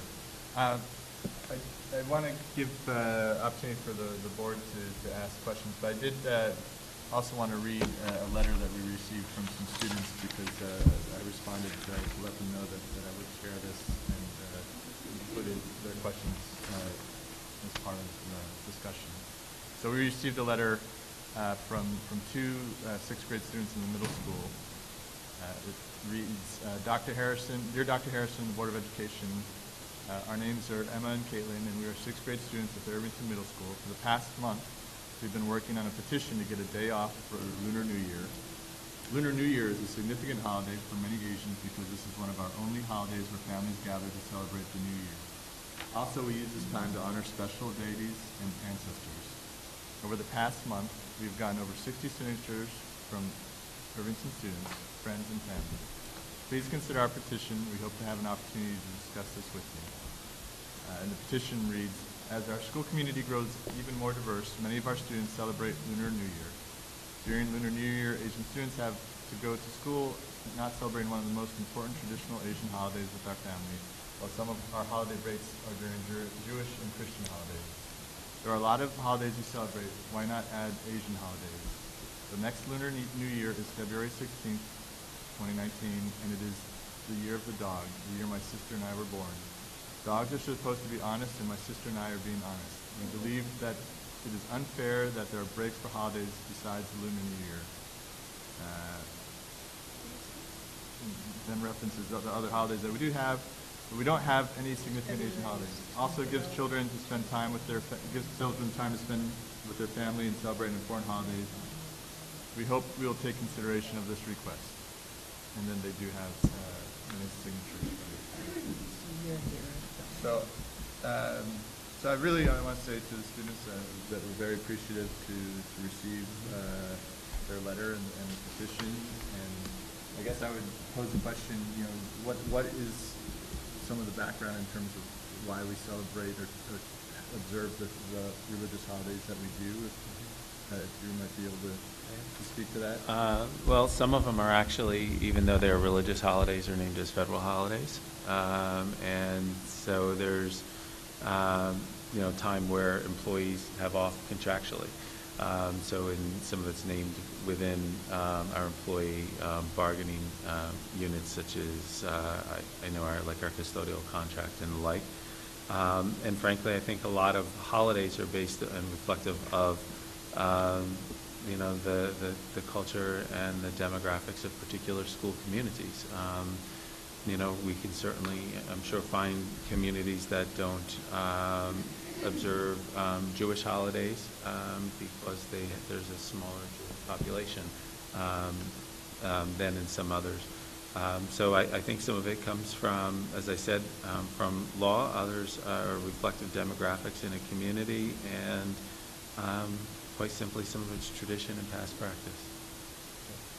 And so, interestingly enough, on this today, the village came out with their draft comprehensive plan, which includes a lot of data.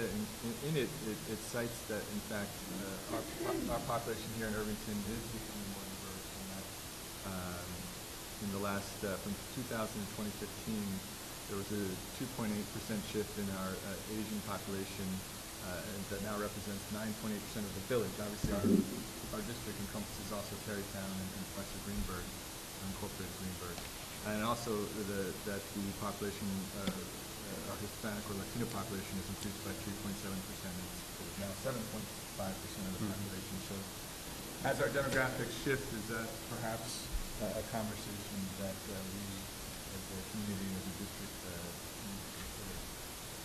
It's not just for Dr. Harrison. I would pose that to the rest of the board in terms of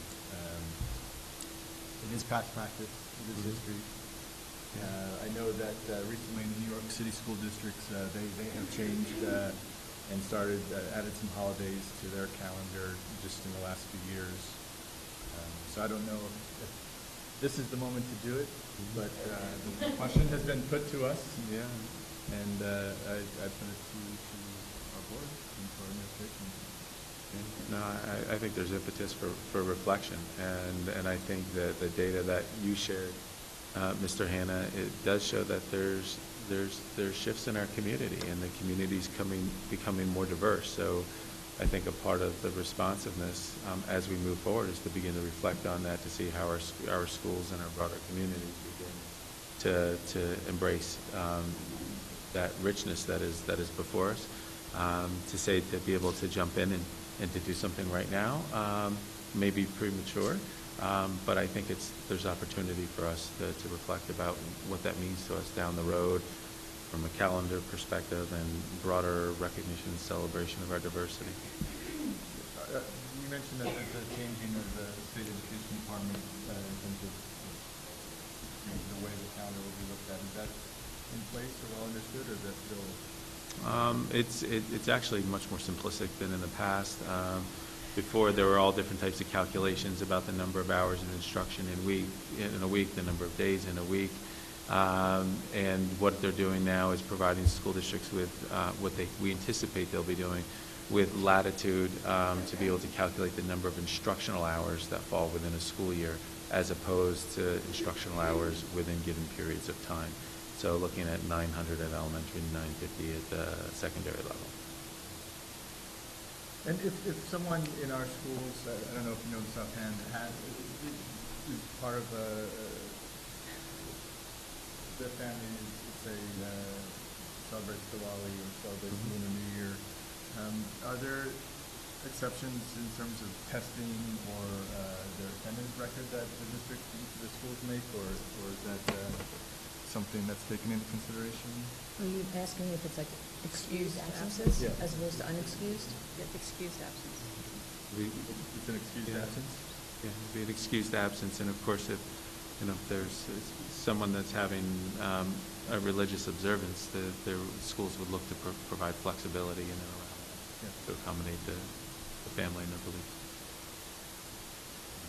In terms of, so my last question, because I know that there'll be other questions, the process in terms of creating the calendar, it involves, who are some of the people involved in what is the timeline?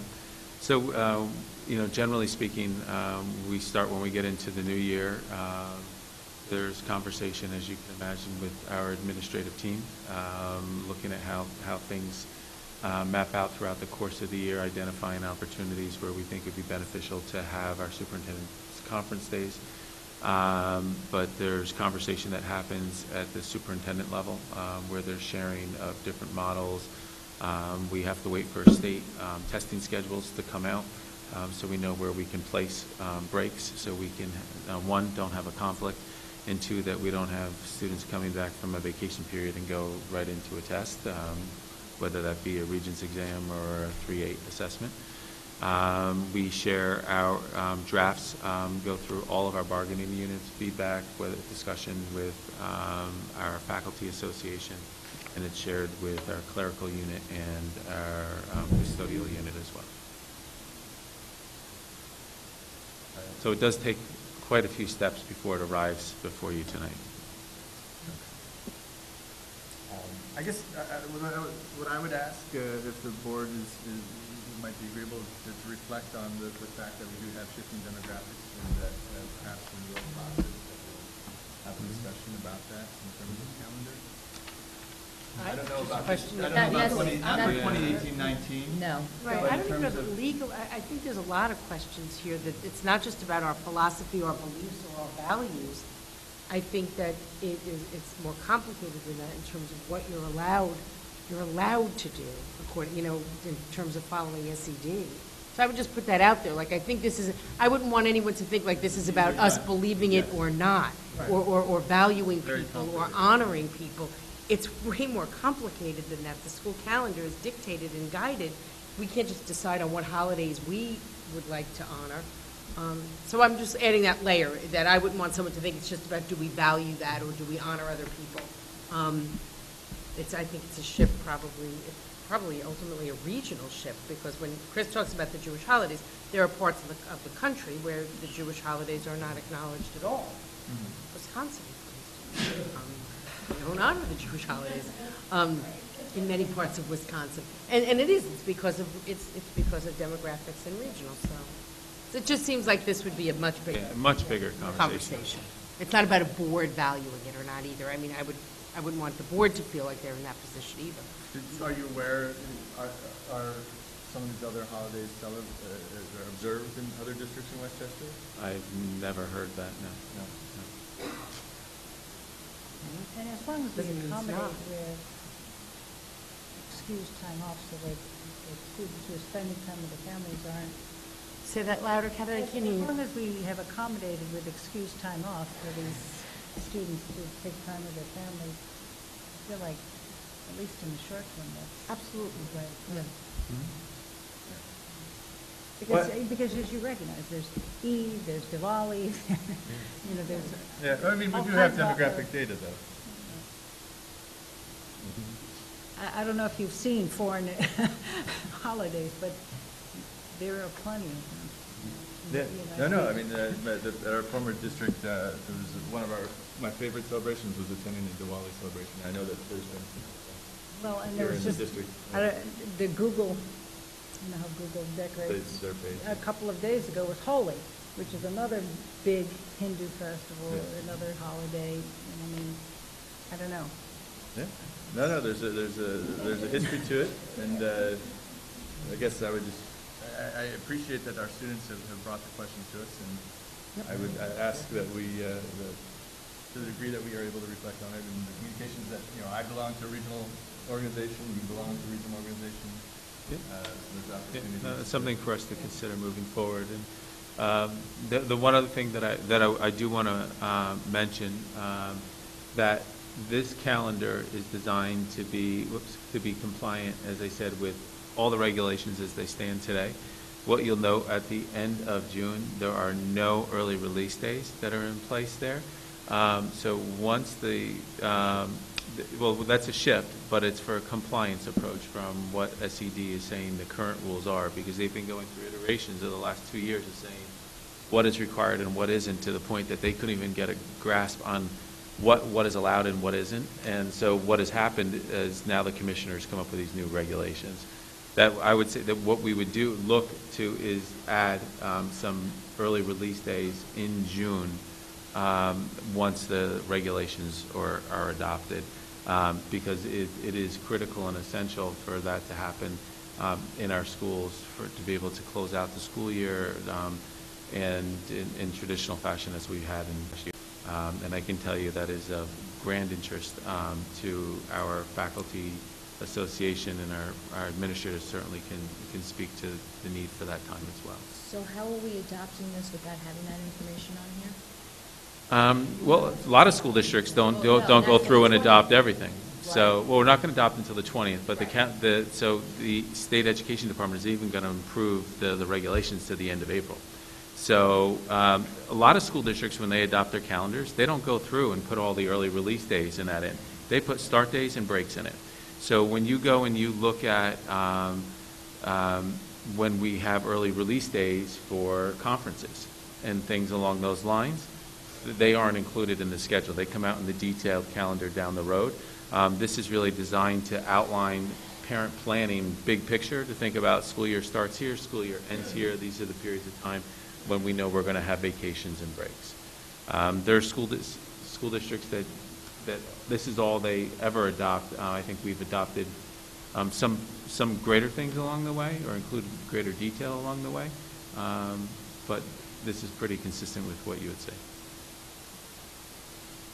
So one comment I had is that if we're going to have, since we have it up there, the calendar with the holidays, I would ask that Christmas Day be included as a federal holiday, and it's not identified in the calendar. I had asked for that last year too. I know it falls during the course of the break, but since it is a federal day, I would ask that it actually be identified as Christmas Day on December 25. As the other holidays. Deb, I'm recalling the conversation from last year as you're saying that. But apparently you didn't before you got to the Because I assume that we identify all the other federal holidays, so I would ask for that to be up. The other thing I think that if we want to just jump into the Wednesday early release day, a couple comments that come to mind for me is I can understand why having both days be Wednesdays would be helpful for the faculty. I'm not entirely sure that all parents would find having Wednesdays as the day for early release is helpful, because some families, they may find that they work Monday, Wednesday, Friday, and they're getting hit every Wednesday with the early release day, which causes possible child care problems. There could also just be other issues that you can't get a doctor's appointment on a Wednesday, and if they're going to make the most use of that time, maybe they don't want it on a Wednesday. So I don't know if you've given that any thought, but I just wanted to raise that if it's not a scheduling nightmare with teachers, maybe you want to consider mixing it up a bit. You mean changing the days? Yeah, I just don't know if you always consistently have it on Wednesday, that's necessarily going to be the best for all families. I think, I mean, the flip side of it, I look at it as I know. you're training I get it. everyone. I do. You know, I mean, it makes absolute sense to tag it with the monthly meeting that they have with the staff. And it's training the staff to look forward to that in terms of like planning, parents planning, like consistency. I can see it both ways. I think is the. It's taking the surprise factor out. Like, Yeah, oh, wait, yeah. that's You know, trying to say, okay, is it this month it's going to be on a Tuesday, or is this month going to be on a I Friday? hear you, but I just know that some parents, there are families that work 3 days a week. I'm just not sure with childcare when you're getting released, which is the other issue, is that if we're going to do this for the first time, I wonder if there should be a conversation with the younger, like with the Dow's Main Street School families, I mean, in terms of after-school program, something, because it will be a challenge to some parents to have such a consistent early release. So that was my second comment. My third comment is that when I look at the calendar and I think of those early release days, there's some months that I could hear parents saying, oh my goodness, we have all that time off, and then plus we're getting 2 Wednesdays as early release days. And what jumps out when I look at this calendar is the month of April, for example. It's traditionally always, November. But, even February, to have a solid week, and in some instances like April, you have more than a week. You've got a week plus an extra Monday. On top of that, to have 2 Wednesdays as early release days, I could see a lot of parents finding that a challenge. And just to be clear, it's an hour, not a 1 full hour. half day. No, I understand. Oh, okay. Because we also have half days. I mean, I'm just trying to think. But we're not doing that anymore. Oh, there's No, no. we've taken away the They've half taken days. all Oh, okay, then I misunderstood. Yeah, Okay, so, and all I of those are apologize gone. if I wasn't Okay. clear. We've replaced this early release model, we've replaced the 4 days that we had, 2 half day, 2 early release, 2 delayed opening, with these scattered I'm through the sorry. year. I thought So when you it's said not- you didn't put it on the calendar, it meant that No, we no, were no. still getting those. Okay. No, well, there'll still be, though, the half-days for conferences and the like. The but lower there- grades. Right, and the lower grades, but there won't be half-days for professional development. Correct. Okay. I apologize for the lack of And I clarity. think using the word early release is what's a little problematic here. Maybe we could call it something else, because traditionally in the past, early release, and it's on the calendar saying, Right. these are the 11:30, dismissal times yeah. for early release. Yeah, that's a good So point. maybe Mhm. we can kind of brainstorm and call this something different. So again, Yeah. we're going to retrain everyone and. Well, we'll need to call it something a little different, because there still are early release days, whether that be the day before the holiday, or, right, that we know that those Right. times are. Right. So this would be something else. Like PD days, or, I don't know. Yeah. Get No, up I to you think guys that's- to that's brainstorm. a great Yeah. point. But we should call it something different. Yeah. Hump day off. That's what you get a hump day. Oh, my gosh. Great. Just one other logistical question. Have we checked with the after-school providers to see if they'd be able to accept the students an hour earlier on those Wednesdays? We floated the idea that they just want notice, and they'll be able to plan. Perfect. So I think that will also help mitigate some of the scheduling issues. They could, yeah. Okay, great. Can I just, one more question, only because now that clarification was made in my head. Was there consideration given, because I'm just looking at Hastings, they had the 1 hour monthly plus 3 early release days, which I understand now to be that they have more than an hour. Was there consideration that maybe we still want an early release? So in other words, would you want more than an hour on any other given time? Can you do something different with professional development? Can you do something deeper and longer? And if so, is there an opportunity to also mix it up a little bit? We explored a lot of different options when we were looking at it, and we believe this model is better than what we had. Our concern, to that point, maybe Maria's point, we were trying to drive home some consistency that would aid with planning for families. We also thought that time of aligning the one meeting every month with the faculty meeting provided for that more intensive block, and we still have the 4 days. Honestly, when we think about impacts on families, I just thought of the combination of days and the inconsistency would pose a greater challenge. And, as administrators, we had this conversation, and we arrived at this point thinking there would be, overall, it would be the best balance for us. Not ideal. We would love to have much, much, much more time. But this is another step in that right direction for us, because we think the continuity for us with faculty is very important. Okay. So from my perspective, I think it's an exciting opportunity. I do, because we have been talking about it, and I think that to try it different, even if this doesn't turn out to be the first year, the ideal scenario, and you tweak it again, I think it's exciting to say that we're going to try it. And I fully, just as I'm thinking about our calendar modifications this year, and thinking, well, next week I have some communications to initiate on that front. There's going to have to be lots of communication in and around this, and once the board moves forward, the communication with our child care partners in the community for aftercare programs, and then of course communications in and around, with families, and particularly targeting those at the elementary school. So, Great. good. Thank you.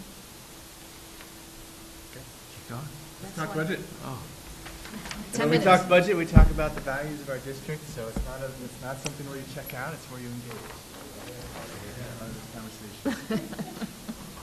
That being said, I'm going to leave for 1 minute. But there was a suggestion that the first few slides, we could I will.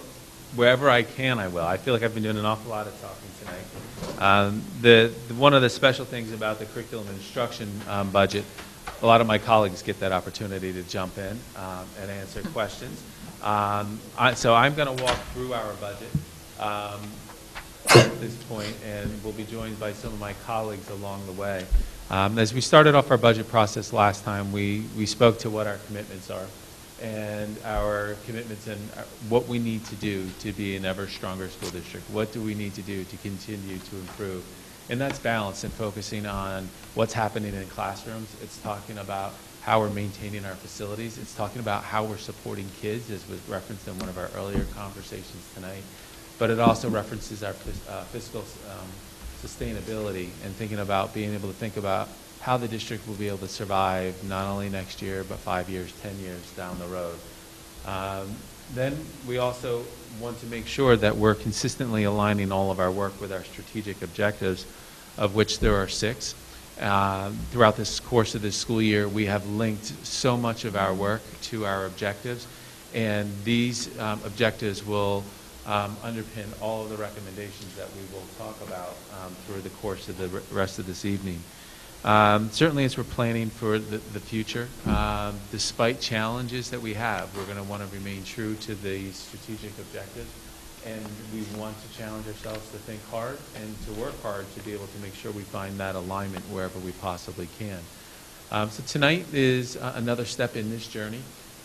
We talked about operations and finance just a few weeks ago, and then 2 weeks from tonight, I'm going to be presenting a proposed budget to the Board of Education. There will be then conversation for adjustments, and then on April 17th, budget adoption. Board knows their charge. You know what you're up against.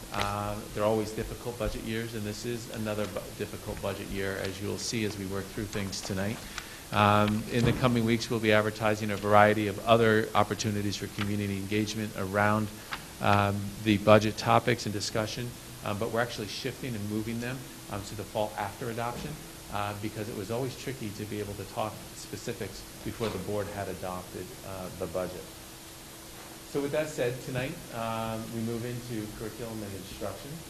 And in doing so, really 4 of our strategic objectives stand out as those that are going to link to our work, our priorities, and some of the considerations that we have before us. And just for a quick, brief second here, Mr. Hanna, we're going to focus on what they are. So when we think about what happens in number 1, we're talking about the instruction. We're talking about what happens in the classroom on a daily basis, inclusive of technology, of course. The second item is talking about creating an innovative learning environment where our kids and our teachers are being creative, where they're exploring and they're risk takers. We're talking about fostering the social and emotional growth of all students and creating a culture where students are active participants, and I think we saw some examples of that this evening. And so we want to support our educators through targeted professional learning. So in doing so, there's a number of different categories within our school district budget that relate to curriculum and instruction. And I don't want to read all of them to you, but I will pause for a second so you can just soak it in. But as we move forward, we'll get into some greater detail in each of these categories. We have a nice little visual for you to help break out what the C&I budget looks like. And you know, there's a big chunk of this here. When we think our overall operating budget, $47.7 million falls into this category. And what we covered last time was just a small piece of that. So when we think about general education, special education, it comprises 44%. Instructional support makes up 12%. And then benefits is huge. Benefits going from year to year. Yes, there's shift, but even before we get into thinking about what ifs, new ideas that we may have before us, there's things that happen. There's monies that continue to grow without any consideration. Salaries go without mention, of course, that it's understood. Occupational education. We have students with different needs from year to year, and when we think of OC-Ed, as we call it, think of vocational education. And there's a special education component to that, but then there's a general education component, and we respond based upon what our students' needs and interests are on that front. We think of cost-related services for our students with disabilities.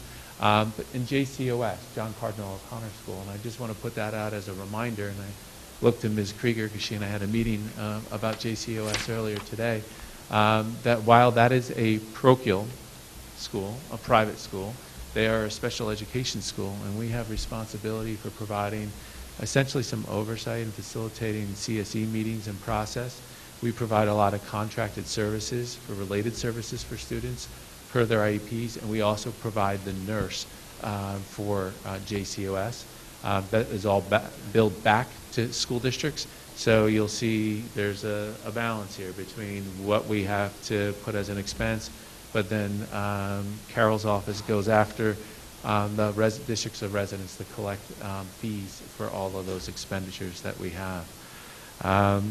We have an increase in out-of-district placements and tuitions that will be occurring.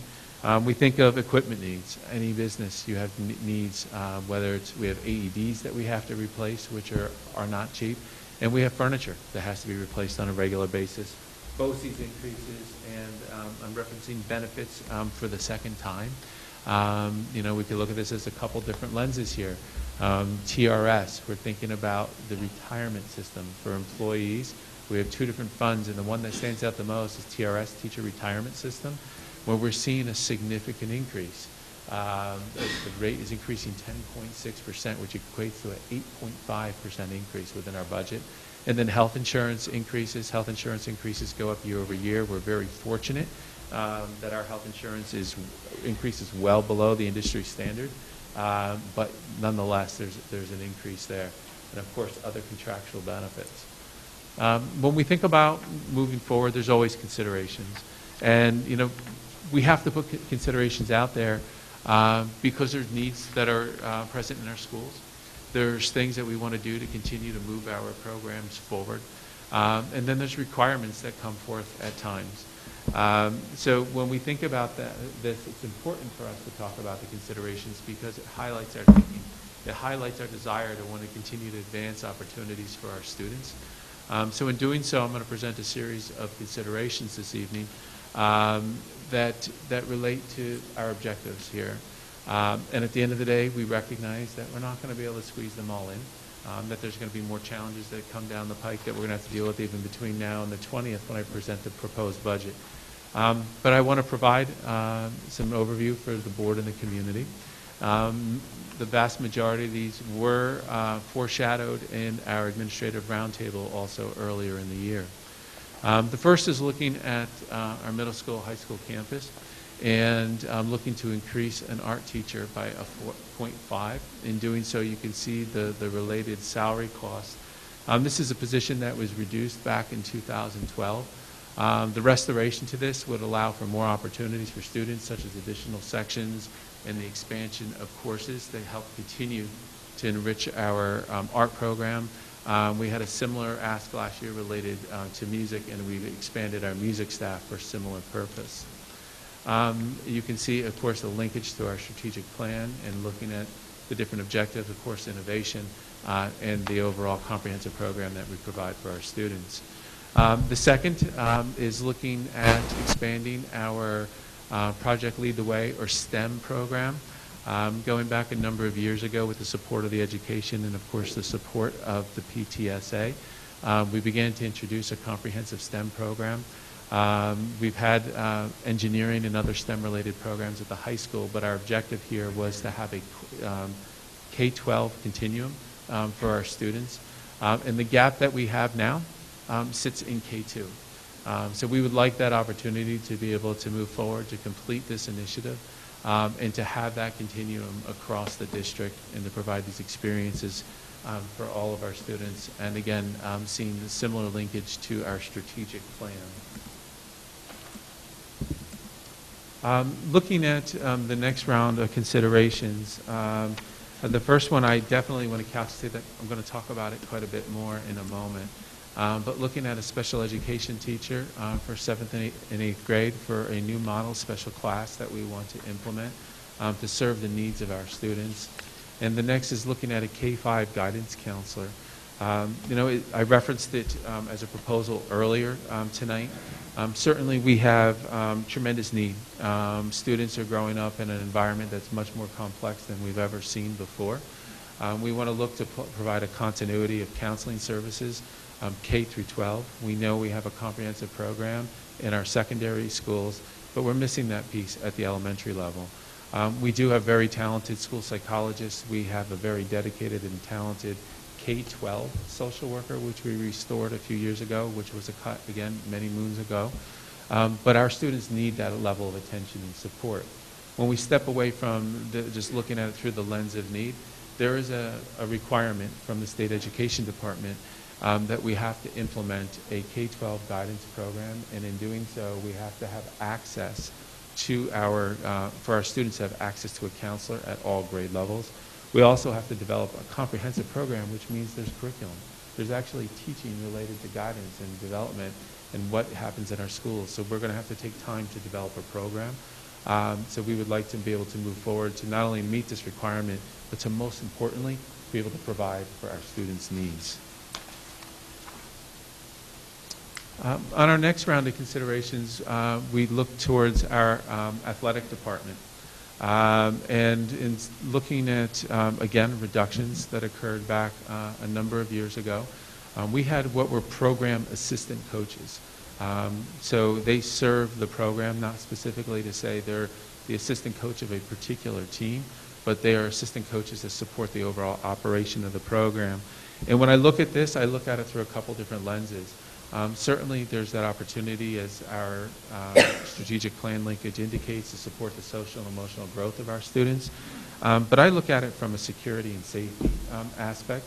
When we have a sporting event going on and we have a student that gets injured, to think about a coach being able to turn to support that student athlete, but who is managing and supporting and coaching the teams during those events. We also think of the environment that happens in athletics, where there's a lot going on. You have fans, you have players, you have officials. There's quite a bit to manage. So we've had reductions along the way, and in doing so, we think it's responsible to restore these positions to be able to support our student athletes and make sure we're providing a safe and secure experience for them to do so. Next, then we bring this next one out, flexible classroom furniture, because it links towards our goal of wanting to be innovative, to providing creative spaces for our kids to grow and learn. We typically have money that we would say that is push ahead. Every year you got to replace broken chairs, broken desks, things that are aged and worn.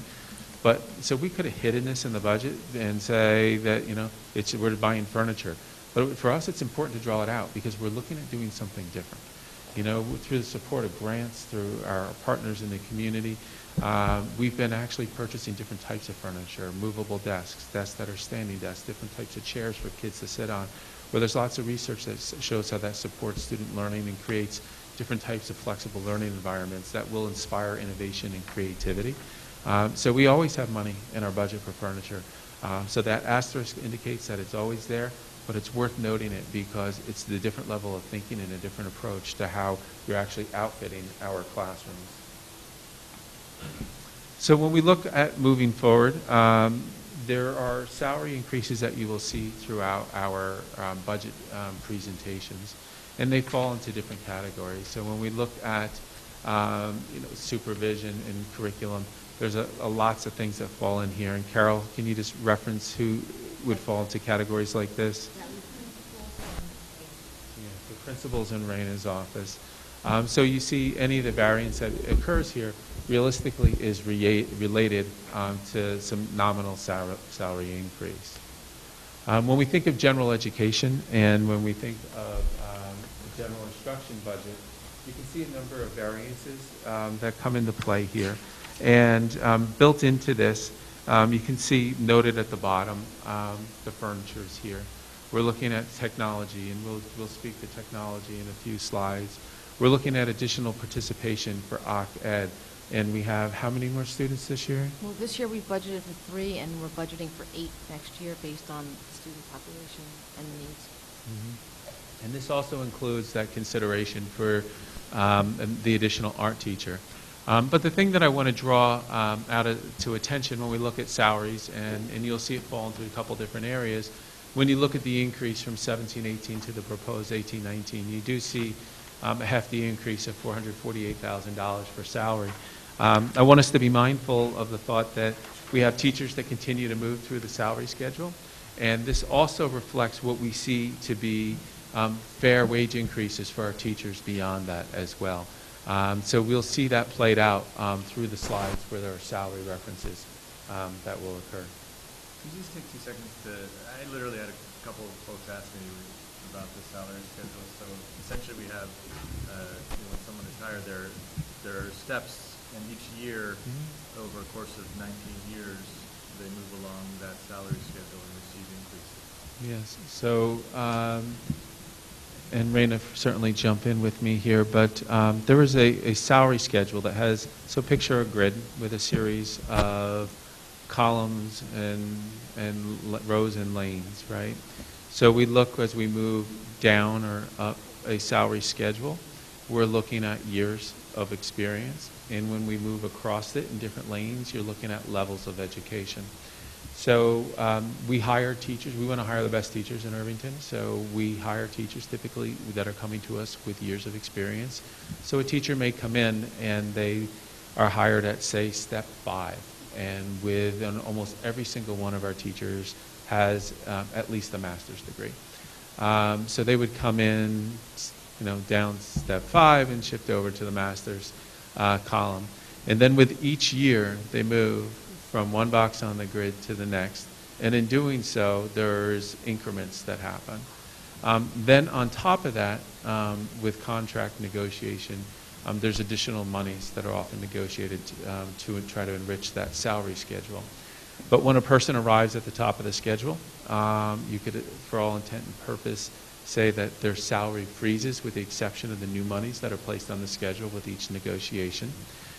Teachers also have the opportunity to earn additional monies by performing different responsibilities through stipended work that's included in the salary, in the collective bargaining agreement. There's also a longevity structure that's in place when people have been in the field, is how it's worded, for certain 25 years. Yeah, a certain number of years, that there's also financial incentive for them as well. Anything you'd add? I think the only thing I would add is that a teacher continuously goes up the step ladder, but doesn't necessarily go across. So a teacher could have a master's and choose not to earn more credits, and the only way that they would go across the grid is by gaining more credits. So we have teachers who might retire with just their master's, and we have other teachers who retire with their doctorate. So it just depends. So across is not consistent. No, and that's a great point to make. So when we look at status of where we are today, there's no secret that we're in negotiations with our faculty association as well as other bargaining units. The difference that exists when teachers have a salary schedule based upon case law, they continue to move through that salary schedule even after a contract expires. That is different for groups such as our Administrators Association that doesn't have a schedule. Essentially, they freeze and do not get salary increases until they get a new contract. So library and guidance. So library and guidance. These codes actually include, as you can see, the new guidance counselor that I proposed earlier, and the adjustments in library. And I know Mr. Graber actually sent a question, even though he couldn't be here, related to that, trying to understand the shifts in library. And Carolyn. Well, that one variance, that's fairly large salary variance in library. That's because there was a person, like sometimes when I budget for somebody you hire, you don't always know what person you're going to get and what salary range that's going to be. We hired somebody a little bit higher than we budgeted for last year, so that variance is showing up again going forward in 18-19. So it's really reflecting a salary, one Right. individual. So, good, thank you. Proposed instructional technology budget. So when we're looking at this, you do see the consideration off to the right of the PLTW teacher. We're also looking at computer equipment. And the one thing that we've continued doing is that the district had been in the habit of leasing our technology in the past. And essentially what you're doing is, financing your technology purchases. And it's, minimizing that debt service and allows us to be able to support our needs more readily today. When we think about what pops up here, and I'm looking to Mr. Lubinsky to be able to jump in if need be, and the technology budget, I would say, that we're tackling what we need. We have technology that's old in our schools. When you walk around the campus in many of our classrooms, we have smart boards, which are the interactive whiteboards, Jesse, that are how old would you say, that first generation that are around? Yeah, over a decade old. So just think about technology and aging, that needs to be replaced, and along with that comes projectors. The replacements may not be smart boards. We're looking at piloting different types of technologies, and then, of course, other standard types of technology-related purchases that one would envision. I do want to be on record saying that just like in our last budget, when we talked our last budget meeting, when we talked about facilities and our investment in maintenance, it was something that had been hit hard for many years, and there wasn't lots of investment on that front. And we're feeling that today, and the board is continuing its focus to want to make sure our facilities are properly maintained. Technologies is one of those areas I'd say that was neglected for a long time as well, and we're building up our infrastructure, we're replacing switches, we're bringing lots of devices into our classrooms. And you look at this shift over the period of time, and there's a piece to it, I look at it with a point of pride, because a lot of people in this room were a part of this work, and really looking to increase the number of devices that are accessible to our students in our schools. Not only is it an important part of learning today, it's how our kids learn, it's how the world functions, but there's also other requirements here. We're going to be shifting to a computer-based testing model in 2 years, I believe it is, and we have to be able to support that, let alone what our instructional needs are in each of our schools. But you look at this shift over time, and looking at the number of devices that we are adding to our inventory, the first 3 years, there's an asterisk there. And the reason being is that they're primarily being funded by the PTSA and Education Foundation, because we didn't have the funds to be able to support that. And then we look at 16, 17, 17, 18. That was the district owning that responsibility and making that shift. And this year, where we see again, another solid investment in looking at devices in the classroom. This is being supplemented by Smart Schools Bond Act, which we talked about a couple months ago when Mr. Lubinsky came in to speak about that. Athletics, co-curricular. When we're looking at co-curricular, it brings in a number of different areas. Of course, and in doing so, this is, we see some small variances for fees related to the programs that we run, but largely the increase comes back to the program-based assistance that I referenced before. Each year, we like to, I don't think, Artie, this is third year we've been doing survey? Third year, I believe. Trying to collect some data to be able to inform our thinking in and around the participation interest and from our students, and I would say there's a little bit of nuance to it this year. Mr. McCormick sent out the survey 3 times, and our responses were a bit lower than I think we've seen in some of the past years. But we believe that the interest is there to be able to continue to support all of our programs. But what this does do, it gives you a window into the level of participation that we currently have in the 17-18 school year. On the left side, looking at varsity and JV, and on the right-hand side, looking at modified programs by sport. So I'll flip to other seasons. And then the one assurance that I want to give board and community is that if we found ourselves in a position where we had numbers that were too low to run a program, we're not going to let the money go to waste. So we're going to look for opportunities to be flexible. We're going to recruit, and just like we look at our field hockey program that's being reinvigorated and seeing growing numbers and lots of interest there. So Mr. McCormick is committed to that kind of work on that front. Special education budget is an area that does certainly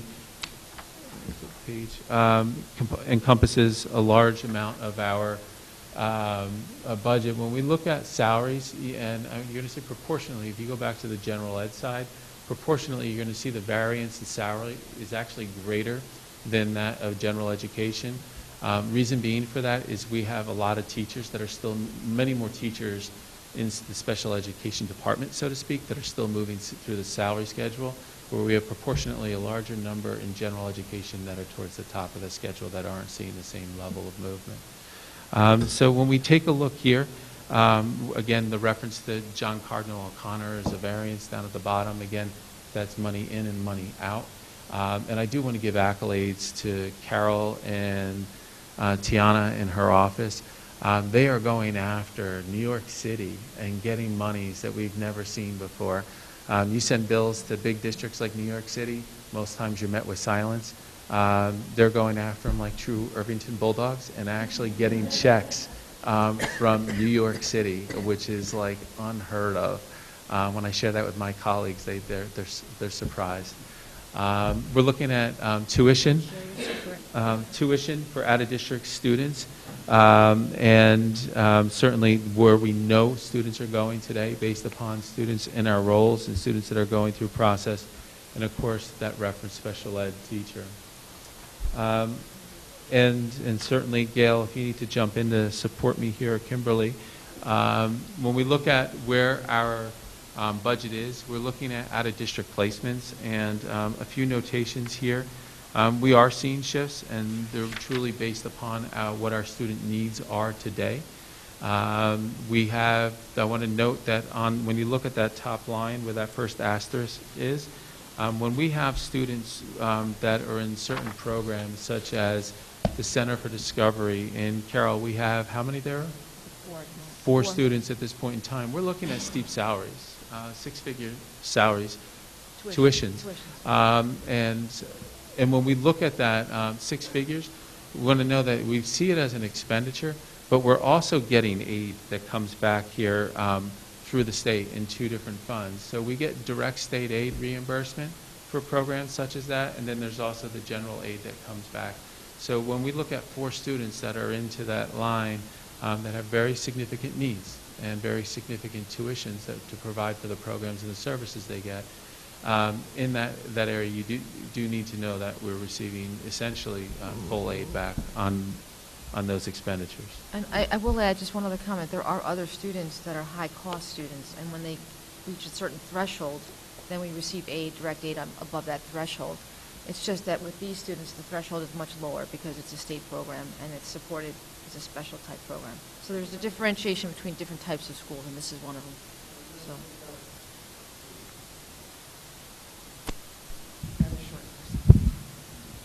Those are residential programs. Right. So as referenced, and I think I teased this going back a while ago, that Ms. Krieger, as she's assumed her leadership role of PPS, has been very creative in working with our colleagues, administratively, working with our faculty and our other specialists to try to find the opportunities to best serve our students' needs in the least restrictive environment. And in doing so has created a number of different special class models where we are better serving our students' needs in our school buildings, and doing so not only in an environment that keeps them in their home district with their neighbors and their friends, but in many cases we're actually doing so at a cost savings to students that would be going out of district in other places. So you may recall last year there was a creation of a special class for a cohort of students in 6th grade. Those students are moving up to 7th grade, as one would imagine. In doing so, there's different requirements and different models that we need to adhere to. And when we look at students that are moving up into the secondary level, we need to provide education in content areas with certified folks. So essentially what is being created here is a new special class model where you'd have a special educator and content area specialists that would push in and teach the specific content areas for those students. In doing so, we're expanding opportunity to serve kids in district. It creates more flexibility in serving the needs of students that move into our district or newly identified students with needs. This certainly increases content expertise, which enriches the learning for our kids, but it also provides the experience for our kids to be in unified arts. And when we say unified arts, think of traditional specials. So the students would participate in PE, art, music, and the like. And as I said before, law calls for the least restrictive environment, and that should be what our goal is in providing education for all of our students that have special needs. In doing so, we look at a cost-benefit analysis for this program. So we currently have 5 students in the 6th grade program. One of them is a student that pays tuition to the Irvington School District through their home school district. In doing so, if we were to have to move these students out of district because we did not have a program for us, we estimate a cost of nearly $575,000. We know we have to provide staffing to support the program, and those expenditures would be just shy of $320,000. By running the program in-house, it would be some cost avoidance of $254,000, and that $120,000 tuition would not be lost. So we could look at that number being closer to $375,000. The PPS budget, you can see, has minuscule increases that speaks primarily to salary increment. When we think of the proposed benefits budget, so now we're stepping back and we're thinking all of our personnel that sit on this side of the budget, aside from the operation and finance that we talked about at this point in time, it's kind of staggering to think where we are. When we think of just benefits, we're looking at close to $13.7 million that are tied to benefits. So when we think about the importance of containing benefits, we think about the importance of being frugal and thinking to the future for our district. This is an area that has to be a focus. So when we look here, and obviously the vast majority of everything that sits here is classroom teachers. When we do so, we know you see these major increases, and we think retirement, Social Security, a retirement increase of $500,000, Social Security increase $100,000, health insurance increase $133,000, and then welfare funds and other contractual benefits we see increase of about $50,000. So when we step back, and Carol's going to talk about the tax cap in a second, and we could say, hey, a couple years ago we had a negative cap where we actually, our base went down $37,500. This year we're going to talk about a cap that's going up about $2 million. But before we even start, just looking at the benefit equation, we're seeing increases of almost $800,000. So just a quick summary of everything that we reviewed today. So we step back and you see that bottom line, the proposed budget, $34 million. And when we add the previous slide to that of the 13.7, we're looking at a number that's near $48 million. And you can see the increases. The one number that does jump out to all of us and kind of drives that average variance up quite a bit is the occupational education, to see that increase and that variance as grand as it is. But that's something that varies from year to year depending on student need. So a recap, and I'm not going to read to you, but this proposal this evening touches on so many different areas. It aligns with our strategic goals, it speaks to technology, and it talks about improving experiences for kids K through 12 in our school district. And then a summary of the proposals. We look where we are, it's $676,000. And there's lots of things that we look at here that we say, are they luxuries or are they necessities? We've talked about the district clerk records management position. We've talked about the role of registration being tied to that. We've talked about survey and increased communication efforts related to that. Maintenance position, which you can see is nearly cost neutral. Architectural fees, which links back to our first conversation tonight, and partnering with our architect to lead us through that first phase.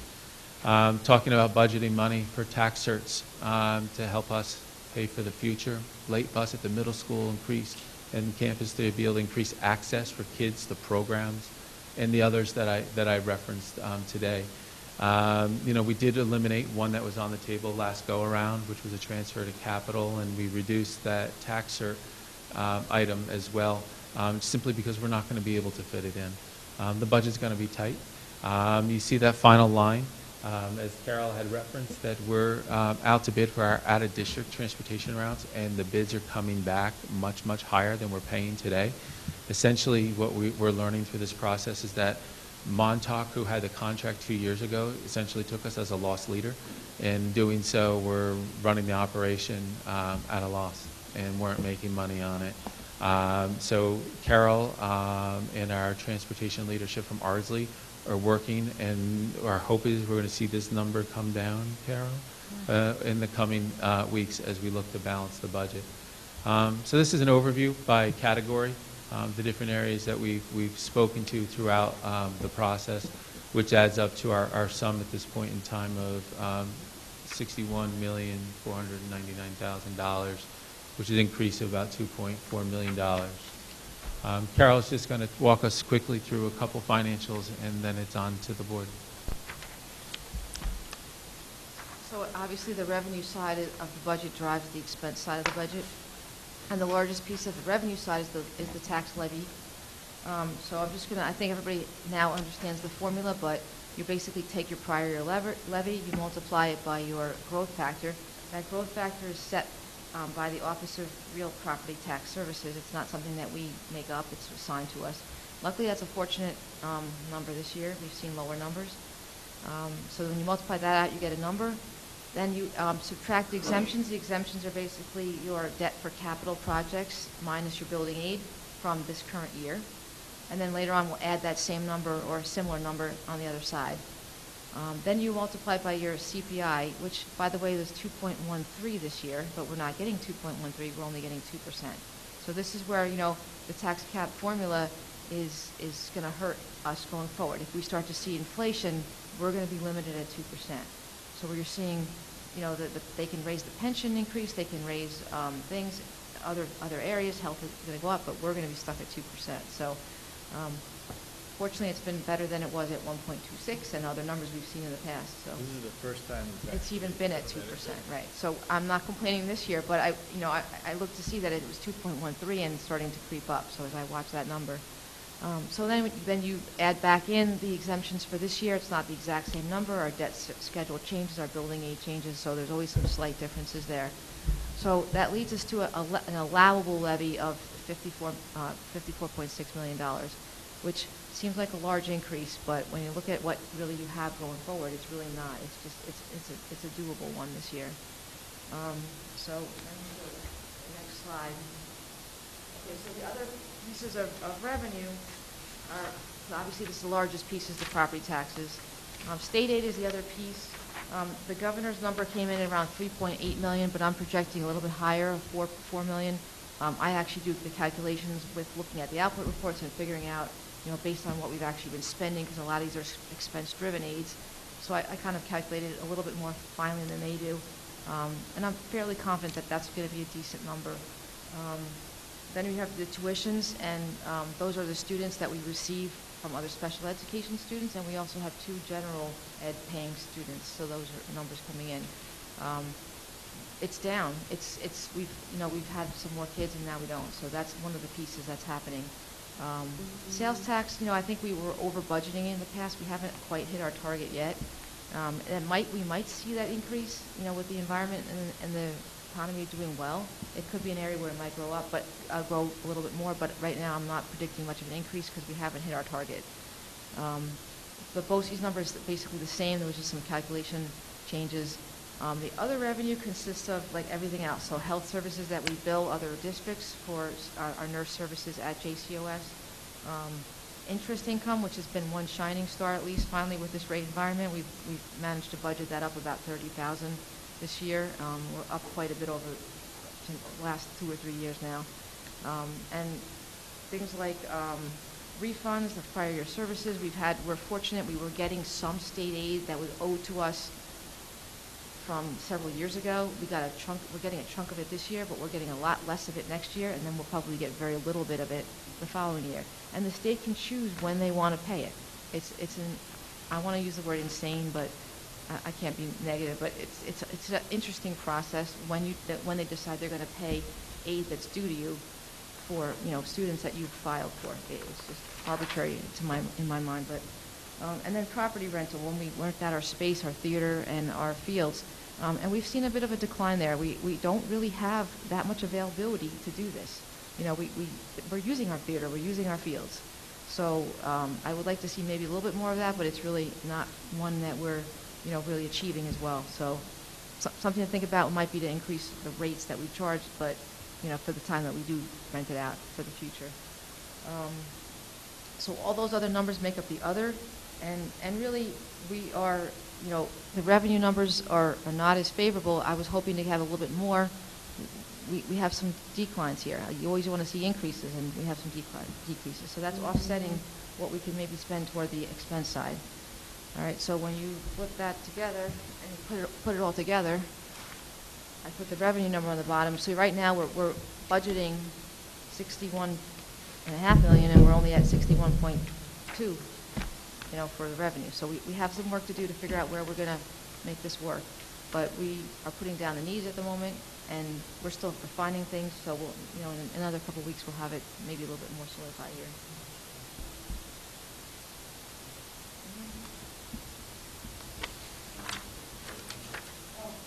One more thing about the rate. So when you talk about the levy capping at 4% increase, that's not the levy, that's not your tax rate increase.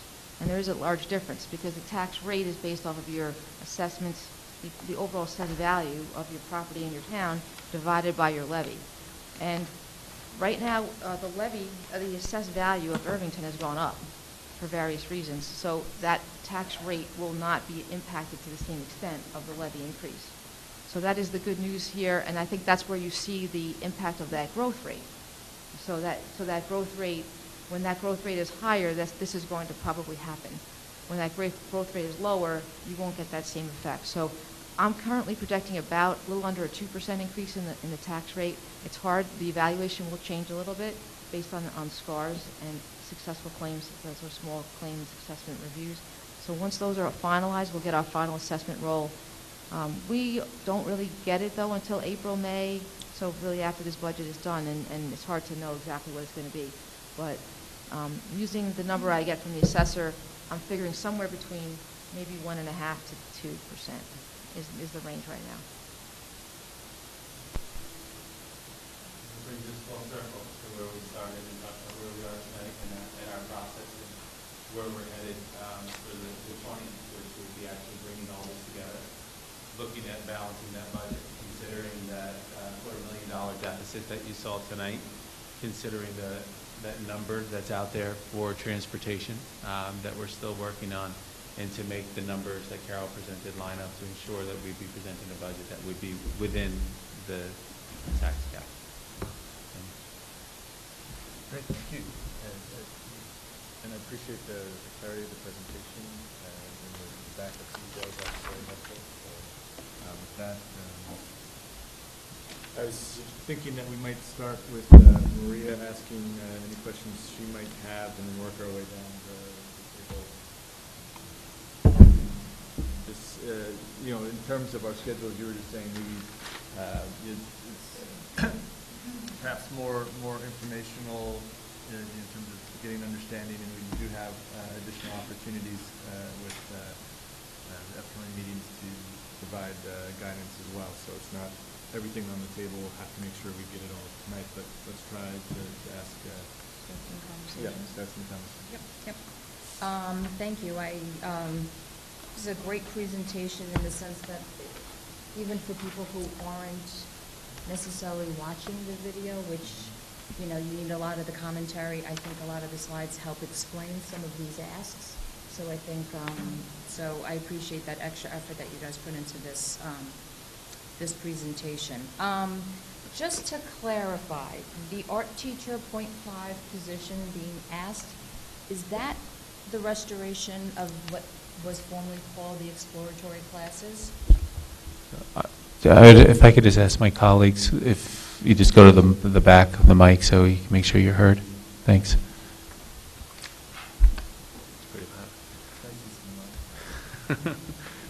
I really spoke into the mic there, didn't I? I want to say this. In, I want to say it was 2012, there was a reduction in all of our unified arts areas. Some of those related to the elimination of what had previously been called exploratory classes at the middle school, and other parts of those reductions were related to just a decrease in the number of sections that we were offering and just increasing the class sizes for those classes. So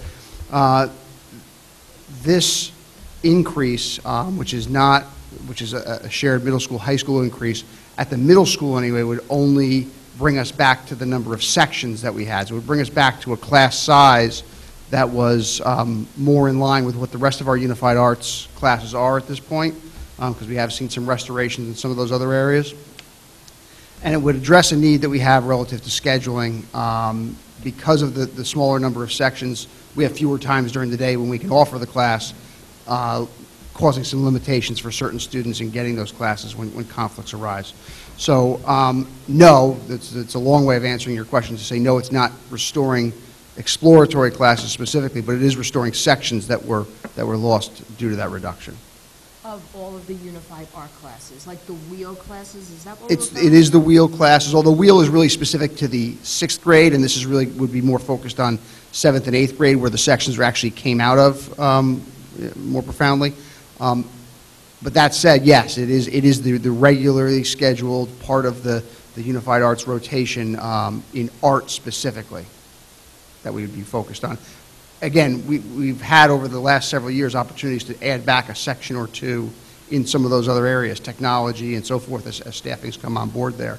So this would really kind of finish that off, frankly, to add that art. Okay. Thank you for clarifying that. And the occupational education classes, that was mentioned earlier, that we had 3 students currently, 8 students you're right now projecting for next year. And that's... Yeah. Mr. Cohen, can you maybe just speak to the increase in the types of programs that the students would be... Sure. And I think, we started to talk about it a couple of weeks ago at a previous presentation, but our sophomore class has presented us with some unique challenges, and in identifying and really looking deeply at some of our students, the ability to support them through occupational education is something that has presented itself in a wider range than it has in the past. So really, in looking at our students as individuals, we really feel it's important to be able to anticipate and make these opportunities available to make sure we're best supporting them. Okay. Thank you for that. And the project Lead the Way, we are now completing, I want to make this clear, we're completing the sequence, correct? This is a commitment we made long ago, improving this, and this is the final, which I appreciate that it's in this budget, I really do. And this is the one that really kills me. This guidance counselor for the elementary, because, the communication we get from the School Boards Association and trying to understand, I find it interesting that they keep putting the word access in parentheses when they're talking about this, that the kids need access. So there's been a lot of conversations. I've had conversations with some of the board members in other school districts. What does that mean? And it doesn't seem like the Board of Regents has really defined that yet. Some people are adding, it seems like the majority of people are adding guidance counselors. I'm still not understanding this mandate, which is what we are reacting to with this addition. So I just want to be clear. I think where it only feels like we're reacting. So I'm going to say that when I was principal of Main Street School, I asked for a guidance counselor. Joyce has asked for it every year. It is something we have long known that it is an important component. Many elementary schools have guidance counselors. This is not that unusual. They don't have 4. It's not like a high school or a middle school, but having access to a guidance counselor is just not that unusual. We're also a district that has just one social worker. Many districts have a social worker in every building. So the needs of supporting our students would come through this guidance counselor. And I just want to, and I know I had shared with you in an update not that long ago, this quick sheet that actually laid out what the expectations are in the new K-12 expectations. So we have work to do 6-12 as well, but we have the personnel. It's more about looking at our program. In K-5, we need the person, and then we need to build the program. But it is not only about supporting the social emotional needs of our students. There is a very strong focus on, and I'm just looking, prepare students to participate effectively in their current and future educational programs, provide information related to college and careers, assist students who may exhibit challenges to academic success, including but not limited to attendance or behavior. So it's broad. It is not only that, it's not only a behavioral component. It is about having somebody who can be going into our classes and proactively working with our students. And that's to engage our students who might be struggling learners, but it is to engage all students. When we talk about different careers and opportunities, I know some people think, oh, you're having that conversation with children at 10, but we are, because what we're trying to do is also provide these experiences and sequences and having kids opt in to opportunities as they go into middle school. And I know probably at some point we'll talk about, trying to expand those opportunities that we're providing for our students at middle school and high school. Well, the more we're providing those experiences for our students K through 5, the more ready they are when they walk through those doors of the middle school. I know Dave and Matt have been trying to put into place more of a focus on sequence. What does it look like when you walk in as a 9th grader? How do your 4 years go? What are those chances? So this is about sitting K-12. Our 6-12 counselors would be working in partnership with the K-5 person so that we are creating a coherent, consistent, aligned approach and curriculum that would lead our students into middle school. And I would say that I think that, is David back there? And Alison, I think for those of you who have been through the middle school, nobody could argue how amazing Liza Leite and Griff Murray are. But I will tell you, their plates are full. Their plates are incredibly full, and there's some work we could be doing K-5 that I think would prepare our students more for that middle level experience. So I think it is a very broad need that this position is needing. It isn't some narrow focus. And obviously it would be K-5, so it would be a shared person. Right. So, and then my final question is really about the about the special education teacher, 6 moving into 7th and 8th. Sure. So it is my understanding, and I could be wrong, currently they're here in our school, so that staff would be moving up with them? No. So the 7-8 program is actually, it's a new door that we're opening, and I think it's the commitment that we've made to you as a board and to our community, and mostly for our students, to say, how do we create opportunities right here in Irvington? We're trying to be cost effective, which, as you saw from that slide, this certainly is. But I don't want to say more importantly, maybe more importantly in my heart and head, is really keeping our kids here and letting our kids engage with the students that they have really, especially this particular cohort of kids, they've been here since kindergarten, most of them, that they can still be here and we can provide the instruction. So this is a new model. We are excited about it, but I would tell you it's a pilot in the sense that we've never done it before. So what this would, the certification area for our teachers shifts from 6th grade to 7-12. So our teachers need, in 7 through 12, our teachers need to be certified to teach our students in both general education, but also in special education subject areas. So what this would do is this would have a special education teacher who is with the students all day long, and the co-teachers would be coming into that classroom. So they would get their English instruction, they would get their social studies, they would get their math. And all of those teachers must be 712 certified teachers, both in the content areas as well as as a special educator. And would that currently be current teachers that are here pushing in, that we have the special ed teachers in the collaborative model and other subject areas? So yes and no? It's a yes and no, because we have to look at where we have the availability of teachers or where we might need to add. So for instance, we currently have a part-time math teacher. We may need to add the .2 to that teacher. And it may not be that teacher, but .2 math to accommodate that. There may be some other subject areas, and this is really a conversation with me along with these middle school and high school administrators to figure out where we have the staffing and where we might need to add a .2 or a 6-period class in order to meet this need. And to be clear, if we don't create this model for these students, then they would be going, we would be sending them. Right, we don't have a program currently that can meet their Right. needs. Well, I appreciate, clearly you put some thought into this because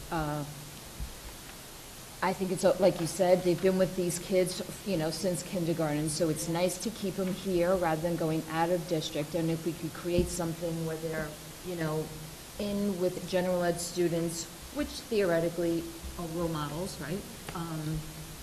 And you're also clearly saving money by not sending them out of district if we can house them here. So I appreciate the creativeness and the effort that was put into that ask. And I would also say that our students in that particular class are very often role models for our other students, so. Thank you. Go ahead.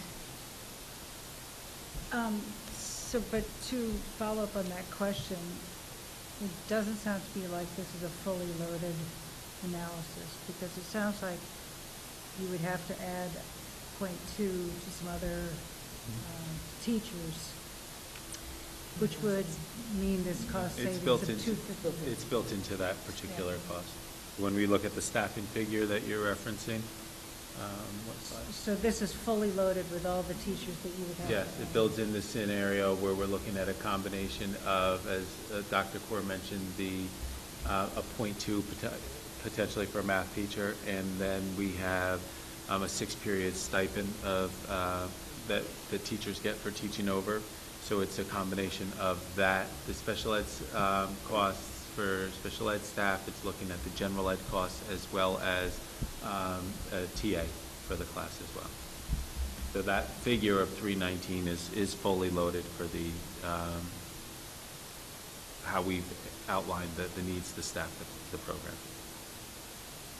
So, and that aside, fine, moving on to, as you know, I come from business world, so I try to look at things like efficiency of spend and return on investment, and I do understand in the public environment that's hard to do.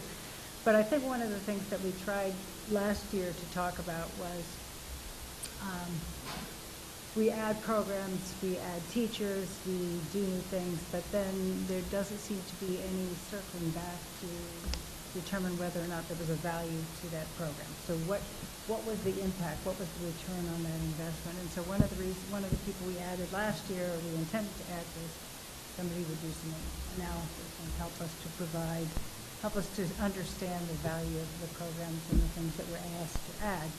And I continue to be challenged by that. And I also, because I think we're still being asked to add things, but we don't have any sense as to whether things we've added in the past have provided the value that we were seeking,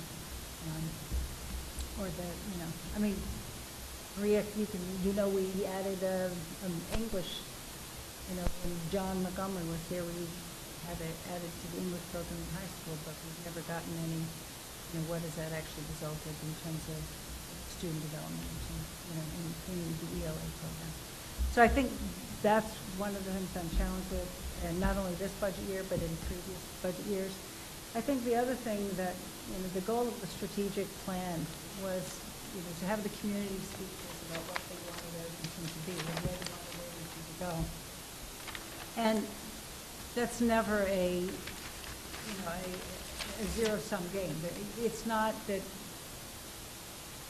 you just continue to tax and tax and tax because we want to add these programs. There always are trade-offs. And I think that's one of the things I would have wanted to see, you know, connected back to the strategic vision.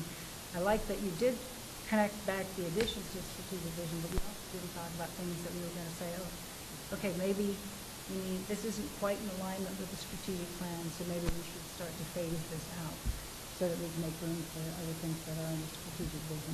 You know, we've heard from community members about foreign language, for starters, among other things. So I think that's, you know, one of the things I would, the second thing I'd like to see a little bit more of. So I guess, how do we look at our spend and start to roll off spend that's maybe not, you know, returning the way it should, and then increase the spend in other areas? So the only thing, Can I just comment something, and then, I'm sorry, to what, I feel like that's a little unfair to say, because I think the budget process is, yes, our vision, but then things like, you know, always come up, whether it's, you know, new mandates or, you know, something that our administrators identify as, you know, a need, or using, for example, the special education teacher, that's the ask, you know, here we have a cohort of students, and what are we going to do with them? You know, it's kind of a reaction to what is our current circumstance. I think Project Lead the Way is a perfect example of our strategic plan and something that a previous board, you know, identified as a goal, as a vision, this program, that actually there was a goal you guys came up with, that the Project Lead the Way fulfilled that vision. And we've been rolling it out, just like, you know, you use foreign language as an example. I think these things do come up, and I just think it's a little unfair how you worded it, but it is. It's happening, but there are always trade-offs.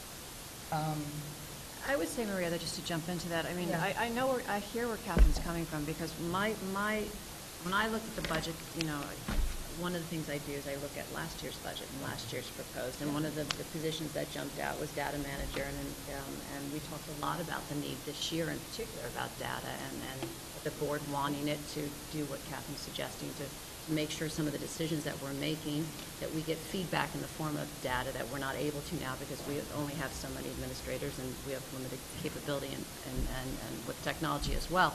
So when I look at last year's budget, and I know how much we talked about that and analyzed it, and I don't see it in this year's budget, that's the first thing that jumped out at me, is why isn't it here? What are we saying by not putting it in here, or have we figured out another way to somehow create this data and give it to the board? So there's That's in the push ahead, so then the amount of money is still in there for the data, that rolled forward.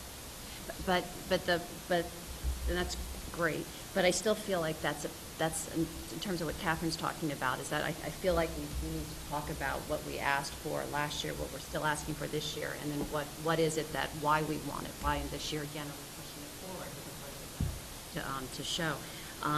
So I don't know if I necessarily agree that the question's unfair, and I don't know if, honestly, at 10:30 at night, if we want to talk about it. I think that honestly, I think that it's, the question almost begs the answer of, this is the reality of a school budget.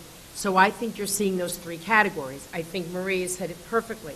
There are some, it's just dictated by your students, and you don't, you know, we would love to link everything to a strategic plan, but the reality is, here are the children we have in front of us. And no, but let me just finish. So to me, our budget falls into those three categories. One is, here are the students in front of us. Two is, here are our state mandates, the guidance counselor. And three is the strategic plan. And I would say that when I look back at these last 4 years, for me, I would say from my seat it was frustrating. I think the board asked us to lay out a plan and organize our thoughts. It was based on the community feedback that we wanted a STEM program. We developed it, we partnered, we got support, we implemented it, we have grown it, we have trained our teachers. Our plan was to roll that down. By now, we should have probably been at least K-12, maybe this should have been our second year of a full complement. So I think that those are the three categories, and I only share that with you as I think that's going to be the reality. So I can comment on the data person or not, but what I'm saying is that while we always want to be strategic and linked to what the needs and the wants are of our community, the needs and the wants are also based on who the children are in front of us. So it feels like if we could think about those three categories of state mandate, the current reality, and then strategic plan, I think those three have to live together in terms of us moving forward and always being thoughtful about our process and what's possible. My perspective. And I didn't mean to muddy the waters, but how do we, as a district, ever measure whether or not what we're doing is working? And how do we say, okay, this isn't, have we ever said, okay, this isn't working, so let's cut that program? Or do we just evolve it to the next, state mandate? Well, I was going to say, one of the things that we're committed to working on for the balance this year is looking to develop a model program assessment. So in doing so, and it's work that Raina and I have begun, and that we're going to be collaborating with our administrative team on, and it's looking for those metrics by which, and a process by which we can evaluate, not only looking forward prospectively, we introduced a new program, say, so if we were to roll back the hands of time 5 years ago and think about the LCW, to outline goals and objectives and the metrics by which we'd be looking to measure the impact that the program would have. But to also create something that's flexible enough that within time we'd be able to say, how can we adapt this to look backwards and to be able to look at opportunities to measure how we're succeeding. So I think that's one piece of it, and that's work that we're committed to moving forward. We're going to step back and then also look at the data manager piece, and we've had conversation around it, and we've talked about where we are as far as building a culture where data is being created, where data is being valued, and data is being utilized in different ways. And we understand that there's area for growth and room for growth, but when Raina gave the assessment presentation, went into great detail about a lot of the work that's going on to build this culture where data is valued and respected in the schools. Part of that next step for us is then now how do we capture this data? How do we kind of, as I heard somebody say one time, kind of build that box that begins to contain it and help us understand what it means. So those, I think, are the progressive next steps. There's a couple different pieces that we look at here when it comes to that. It's not just simply testing kids to test kids or collecting data to make data match. We want to create the data systems and collect the data that is going to give results that speak to what's really happening in a particular classroom.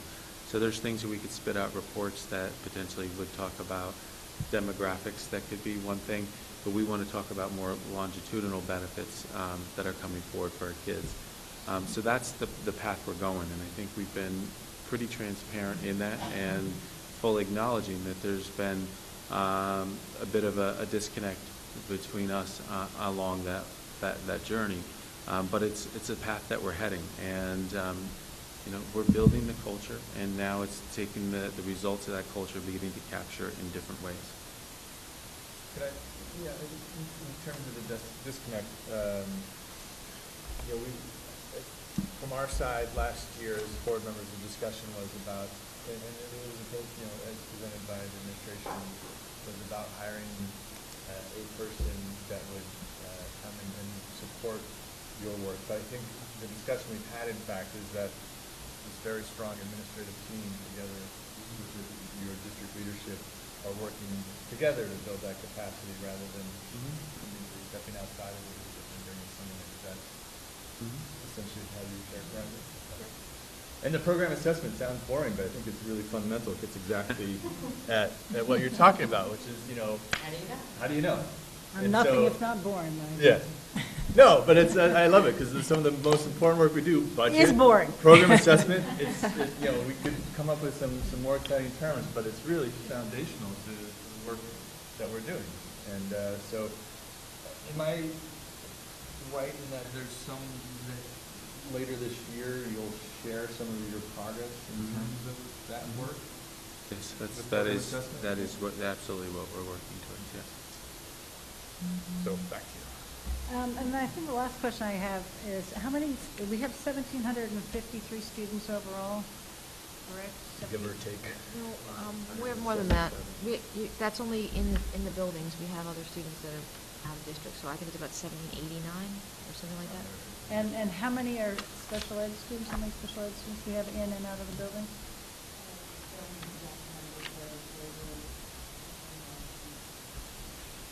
10%? So 1,779? That's an interesting, I've never heard it put that way. We've always talked about the 747 or whatever, so. I mean, Well, we have, those are our students. They may not be in our building. You're looking at the building number, but we have them on. But when we talk about enrollment, when I look at the comprehensive plan, when I look at an article that talks about the district, they cite a smaller number, and perhaps we should start referring to that number.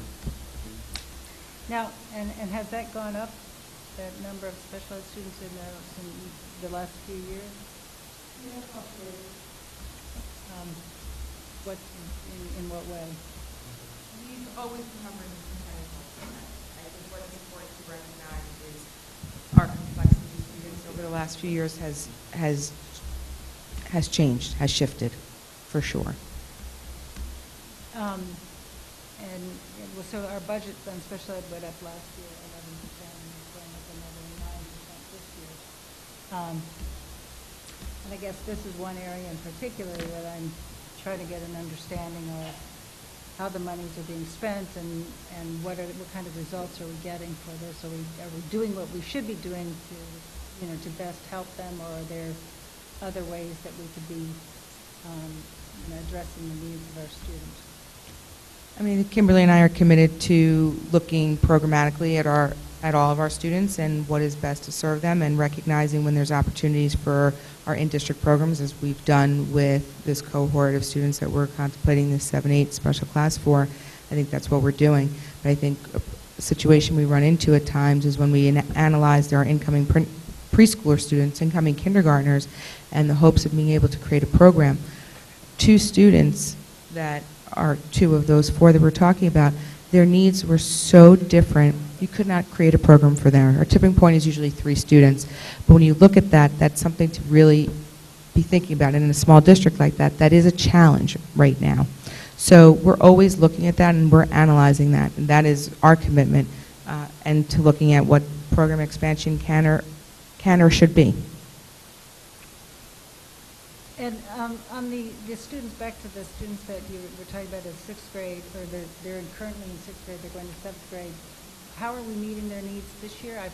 Forgive me, I've forgotten. I know we talked about it last year. So as Raina talked about, the certification of the teacher at 6th grade is different than the certification for students for 7th through 8th grade. So right now they're being met with a special education teacher full-time, and with the same unified arts as we've spoken about. It's the teacher the 5th grade teacher moved up to the middle school for 6th grade.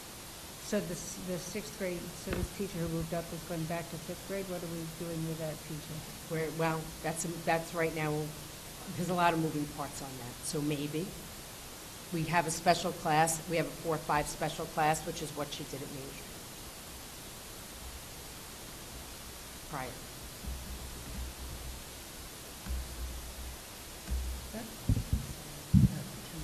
Margaret. Okay. Someone looking for a ride. Okay. Yeah, I just want to express concern about where we are from an hour standpoint. Don't want to cut questions short, but I have concern for the late hour and knowing that there's babysitters and snow on the way, and so want people to be able to get home. So again, I respect the questions. I don't know if we can try to be as efficient as we can, but I can answer most of them. yeah, I think we could answer. And if those that we can't answer, I would think we could get back to you on. You okay with running The rest of the board, are you comfortable with Running given them the down? hour and the weather? Yeah. Yes. Okay. Thank you very much. Thank you. I greatly appreciate it. If anybody wants to stay. I just want to send one text if that's okay. Thank you very much. It's like when you're driving, we'll have a text break.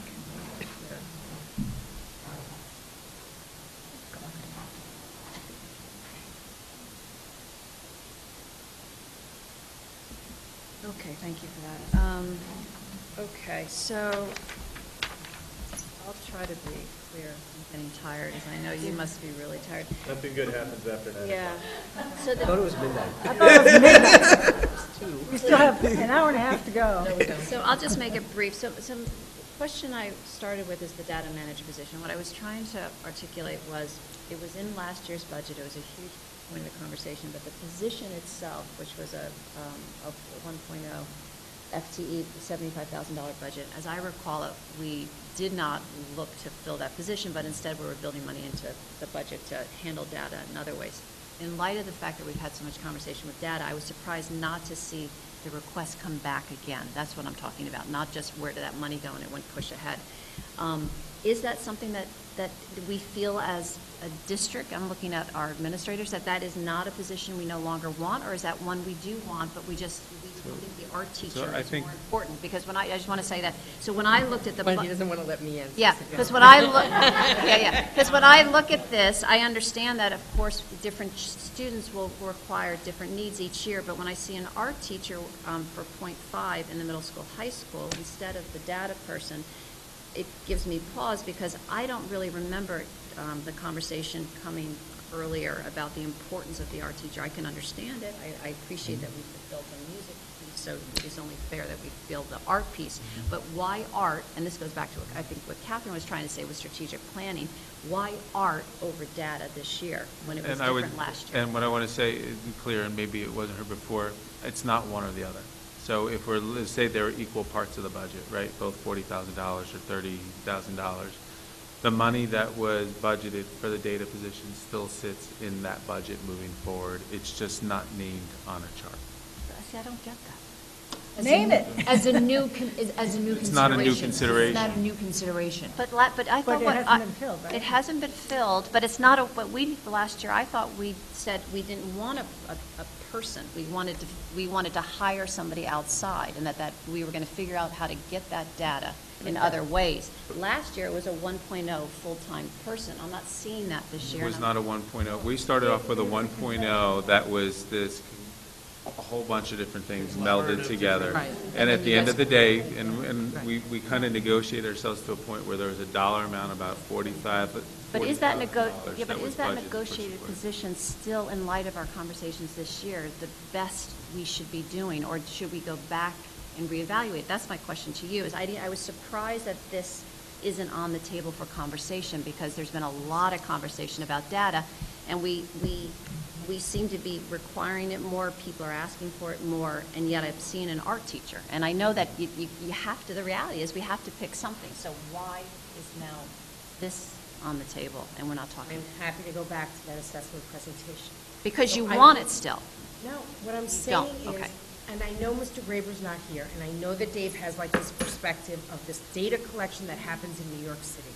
We don't collect data that way. So what I tried to share in the beginning of the year was what we believe and how we are making data a priority. But it just doesn't look like someone who's crunching numbers, because that's just not the way that our system works right now.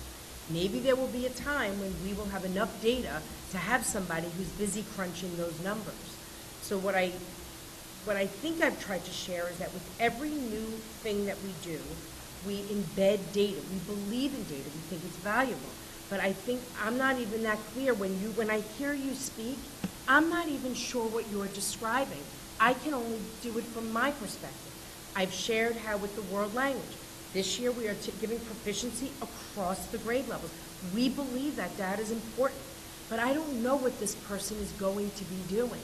So we've talked about Amesworth, and I'm sorry it's so late, because I think that both Deb, now Alison at the middle school, because this year we rolled out the data at middle school, and Joyce at Main Street, can talk about how data is part of the work that they're doing. But let me just jump in. I'm not looking for the data. I'm just saying last year somebody was. I understand, but not me. But I'm saying we wanted a full-time person last year. So, let me just finish. So, but what my takeaway from last year was that as a board, you are interested in data being a part of the bigger picture, and we agree. I don't think there's any dispute there. But how we get there is what's different. I think there are some people who think we should hire somebody and they should be crunching numbers. So I will tell you one way that we spent money this year on data. So what we found was that our teachers didn't have, for our Amesworth data, they didn't know how to make sense of the data. So we're providing this assessment of children, and the data was coming in and the reports were colorful and beautiful, but no one understood what to do with them. And it was expensive. We brought somebody in. It was a couple $1,000s to have someone come for the day. But they walked away now knowing how to use that data better. To us, that is a better use of the money to target who is coming in.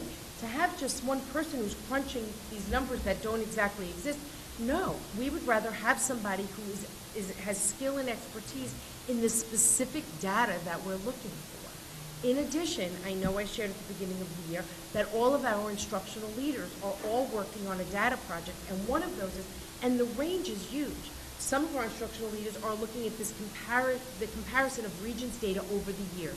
So we're getting to where I think I've heard is important and where you all want to go and what you want to see, which links to that program assessment. It's not one person, it's every administrator and teams of educators. Right, it's not someone sitting in an office like.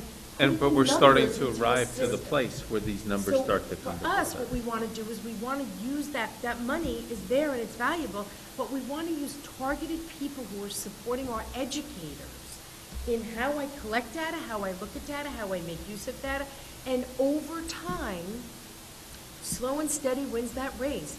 Over time, data is becoming just part and parcel of our dialogue. But I'm going to talk about PLTW for a second. Our real data is going to come from when do we start to see a difference in what our kids are selecting when they get to high school. How many kids are opting into the STEM-based sequence of courses? But if we implement K2 next year, well, you do the math. How many years is it going to take for us to see that cohort of students get to the high school and for us to collect that data? We'll collect along the way, but that's really the evidence, the long-term, longitudinal data that we want to have. We're building a system that's going to give you that as a community. We're going to come and go. We're not all going to be here in 20 years, but you should have a system in place that does that. And so when you talk about culture, I think the disconnect with our conversation last year is we wanted a person to come in and help lead this work. And in fact, our Dr. Kors expressed that she and the administrative team are able to lead this work and develop this work. And they have, so it's not just one person, but all the administrators have these. Not that we're able to leave it. Let me just clarify what you just said, though, Michael, because this is really important. If you want a system that can be sustained over time and doesn't depend on Chris Harrison or Carol Stein or Raina Kaur or Joyce Chapman, you have to build a system and a culture that is the way we do business here. So hiring this one person to do that is not going to give you a system. And it's going to be a vulnerable position that if budget times get difficult, and then we didn't build the capacity of our system. I'm a systems builder. That's what I deeply believe in, and so that's what you're hearing. So I see you're not with me completely, though.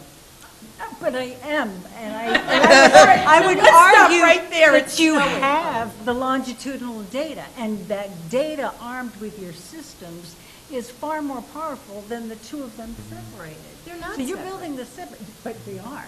Because, for instance, you have longitudinal data on the student test score. So if you follow the cohort of students, 3rd, 4th, 5th, 6th, 7th, 8th, and you measure the progress, but you could dig much deeper into those state tests and say, okay, last year they were really strong in grammar, and this year they're maybe not so strong, so we'll change the curriculum in this grade so they're a little bit stronger in grammar. So my favorite story. So we used to do that, just exactly that. That test would come. It was my second year here in district, and I was at the middle school, and our kids took that test, and they tanked on poetry. We were like, oh my God, our kids tanked on poetry. So the next year, poetry. Our English teachers, poetry, and the next year there was nothing. There was like one question on poetry. So they did really well then. They actually didn't, because they added something different and they changed the scaling. So, Catherine, I'm with you. I'm suggesting that first of all, we're a district that doesn't believe deeply in the state test. It's one data point. The word balanced. That's the balanced assessment. It's not just one. I'm with you on that, but then we go back to the question that started all this. How do we know if anything's working? Here's how we know. So when I talk about our instructional leaders, we have 2 of our instructional leaders at the elementary school. They are trying to correlate this Ames web system that we're implementing with other classroom assessments. They're trying to see, or does the Ames Web data correlate with what we're seeing in our formative assessments and also in our diagnostics, the Fontes and Pinnell reading assessment? That is good work. That is actually looking at our students, at our individual students, as well as collective. We're looking across grade levels, we're looking at individual classrooms, and we're looking at individual students. To me, that is the work that you should want to see here in the district. I don't know that we want someone calculating or the state assessments. So yeah, can I I think- ask you, what does that look like at the secondary level? Because you've used that, I feel like Right. I'm pretty good about all of that at the elementary level, but I'm never. So at the secondary level, our instructional leaders are looking at, we have some that are looking at our Regents data, we have some that are correlating, they're looking at our AP data, they're looking at how our kids are scoring. So again, we are just, you may say we should have had that 10 years ago, but But the AP data, it's a general enrollment, so how are we really looking at AP data? because they're cross-referencing it to grade level data. In other words, they're correlating it, which means, I know you know what that means. In other words, they're not just saying, how did our kids do on AP? How did our kids do on AP relative to how they did in their class performance? That's important. That's interesting data. I know, and there's a huge discrepancy But that's between. the assessment that's getting. I think, Okay. what I'd like to do is that I think we've answered the question, why isn't there a person, an FTE, Well, or a half FTE in this Except budget? one of the things that we considered was having somebody to support Carol in things like new student enrollment, financial analysis, in Well, addition that to is- data that is- analysis. Well, there's some portions of that, but not that. But I thought that was what was all embedded in the. Well, last year it was a hybrid. It was started off that way, and it went from this full-time 75,000 down to a 40,000 But position. it was cut. What I think is important that we got to hear is that there's still pieces that, like, we're sitting back and saying, we're building this, we believe in the value of data, and the board there's a piece to it, and I don't want to undermine the fact that we're hearing that this is a priority of the board. So it's where we're building the culture, and how do and you're here and we're here, and it's where's the crosswalk to start to make those connections. And the fact that we're not saying it's here or there, that money is still there, and there's opportunities for us to continue to have this conversation. Some of it may look like, as Rain is saying, that we're bringing people in to teach people to use data in different ways, to interpret data in different ways, to collect data in different ways. And a piece of this may become that we're going to look at, now that we're starting to collect this data, what do we do with the data? How can we utilize the data in different ways? So there's different pieces, but culture and philosophy, we're not that far off here, but the product and the outcome is where we're looking at some things that are different. So I think there may be reason and time and space to have another conversation, but I'd ask that, we kind of move from that so we can try to get to some other topics if we can. All right, I'll share. Yes. It's snowing out, too. Yeah, And Dylan sent me a text saying it's going to be, the latest forecast is it's even colder, so it's probably getting even more snow. Oh, good. After 10 to 16 inches at this point. Yeah. 10 to 16 He inches. said 12 to 18 now. Well, we've got 16 bottles of water. And some granola bars, I'm sure. I was just going to say, and some chips and granola bars. Yeah. I'm just going to give you the reactions I had on each of the considerations. So they definitely have heard the administrators talk about the importance of the K through 2 PLTW. I would be curious to understand more fully how that works in K through 2. Is it going to be once a week? Is it K? Is it the third grade? Is it twice a week? What's the actual class called? I think before we hire somebody to teach it, the parents may want a better understanding if it's not already out there. The special ed class, my only question was the staff member that is now teaching the present 6th grade, where does he or she go? But that's neither, it sounds like that's going to be addressed down the road. The K through 5 guidance counselor, personally, having listened to the comments tonight from the audience members, as well as listening to what the administrators have been talking about, social emotional needs and other things, I can see the importance of it. I was happy to see it in the budget as a consideration. I can see it tying in nicely with the K through 12 social worker, and I do think seems to be a missing link that we have guidance counselors 6th and above, and I do feel, having been in that middle school that we do have two very overworked guidance counselors, and maybe that job, maybe that job would look a little different and feel a little different if we had more support in K through 5. For the assistant coaches for athletic teams, I was happy to see that in here as well. I absolutely see that as a safety and security need. I think we do have a responsibility to have another set of eyes on field, both home and away. I find it, unbelievable in many instances that we've got 30 kids out on a field, and if somebody gets injured or even has to use a restroom or has to leave early, the accountability and keeping track of those kids, I just think another set of eyes is a smart thing to see here. Flexible classroom furniture, we talked about it in B&G. Where it goes, what it looks like is another day's conversation.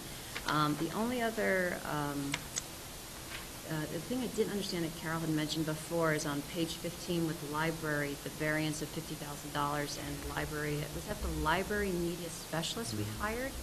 So we had budgeted last year, I was looking back, is that because we budgeted last year 72 with 28 in benefits and the person came in higher? So the person came in 50,000 higher? No, not 50. There's other librarians that get salary increases, but that's a big piece of why that's so high. Okay, so instead of 72, the person cost us closer to 100 or something like that. Okay, and then, all right, the data manager we talked about. I noticed on page 18 with the slides, we're talking about devices, Chromebooks/iPads. Are the iPads from last year the laptops that teachers want, or is that something? Why are we seeing iPads now instead of just Chromebooks? No, I want to say you saw iPads last year as well. We do iPads at Dow's Lane. Okay. So I'm 99% sure you should have seen iPads. Okay. So that last year when I saw laptops for teachers, that was 50,000. That's not in here. So that pilot is run, and some have actually been in Chromebooks now through SJSC. So some of the Chromebooks actually had enough functionality for the teachers, so they reran that pilot, and we could go ahead and gain some more. Okay, this was something that I wasn't clear, and then, sorry, trying to go fast. And the slide 22, special ed, I wasn't really clear on the JCOS related services going up 52. I looked back to It's a direct one-for-one, Deb, so that whatever you see on the expense side, you're going to see on the revenue side. So they have increased enrollment. We go back there. Oh, right. 86 so you don't have students. They were 36 when I started here. Okay. I could put X there, and it would be X on the revenue side. Okay. It's exactly The only shift, we actually have one Irvington student enrolled there now. Okay. All right, yeah, because last year I thought we said we went down. Mm-hmm. Okay. And occupational education, what is it? What does it include? Okay. Kids, there's students that are learning cosmetology, culinary, kids that are learning They get sent to BOCES off-site. They go to BOCES for half day, generally speaking, half day academic. Okay. And all the transportation, is that all, that's all in? Yeah, you saw the transportation, Right. It's built And that's into all that. built into that. Yeah. Okay. Go. Fast. Mr. Friedman, you deserve as much time as anyone else here. Yes, but please don't take too long. No, actually, a lot of my questions have been addressed by the other board members, but on the 7th, 8th grade special class, is that something that we think is going to be part of the regular cycle, looking at our enrollment going back into the elementary level, or do we think this is a 1 or 2 year project? So it's interesting. I think that it can go in a couple of different directions. I also, I know we've talked about that it also is a potential for revenue, because we don't want to run a program for all the other schools in Westchester, but if we have a critical number, if we have a critical mass here, and then we can add more students to that class, it does bring us the opportunity to bring students in from other districts, which is obviously more cost effective. So for right now, what I would say is if it works well, it would definitely be for 18-19 and then 19-20 as those students are 8th graders. When this cohort of students started, I remember when they were planning to go to Main Street School, and we thought, there's no way they'll come to the middle school, and we were able to develop something. And now here we are, and we thought outside of the box, and we're able to keep them here. So I think for high school, it remains open. We don't know. We just need to make sure that we can meet their needs. So right now, I would say for the foreseeable future, I would say the next 2 years if the program works. If the program's successful at 7-8, what's the top end number of students that it would accommodate? 12. Right? 12. 12, one. Potentially 12. I want to be careful, though. You know, when you start something new, you don't want to go in, you know, full steam ahead. So we have the potential for it to be 12, but I also think we want to be a little cautious, because when we bring students in from other places, we're making a commitment to those students and their families, and we're saying we're prepared. And so we just want to be thoughtful about how prepared we are in the first year of a program. One person, I saw a slide that was up before, 130 monitors. What are we talking about? Are those like literally like computer monitors? Yeah, that's just monitor replacement. No. Monitors that are dying. No, I mean, it's like literally like for desktop computers, there's 130 monitors that need to be replaced. Well, we're going back the way you're going. You're going the right Going direction. in, I've gone back and forth 6 times. Is it earlier in the presentation? Earlier. Thank you. Yeah, there we go. You know, Jesse has a cycle for what he's replacing each year. Yeah. Fortunately, monitors are not very expensive. What's expensive here is more the smart board projector, so that's, on a dollar basis, it's different. But last year, you guys asked for about devices, so we wanted to give you devices. But I think what Brian's saying is, why We have all of a sudden 130 where in the desktops? past We have hundreds of more than desktops that. across More the than district. that. Yes, you think of teacher workstations, they're predominantly desktops. You think you go into computer labs, you go into offices, there's monitors. So are we going to see 130? Is this going to be the cycle of replacement, or because it's a huge jump from last? We have monitors that are ancient, that are just Fighting over dying, it and and they getting have, better. when you think we've done some disposals along the way, it's been disposing, they have a room down in the basement that they've been stacking and throwing them away. We literally have monitors that are I have no doubt. I'm 14-inch squares. just trying to understand how we got to the number. Yeah. Because we also had a period of time where we were buying more, we were doing virtual, so we would have one desktop, and then we would have monitors, and it was virtual, so three other computers were being powered off that one PC. So we had a lot of monitors. All of those monitors, though, have gotten so old, and we weren't always replacing those monitors. So we wouldn't be replacing 130 monitors now for, I would say, several years, right? You're not going to see that each year.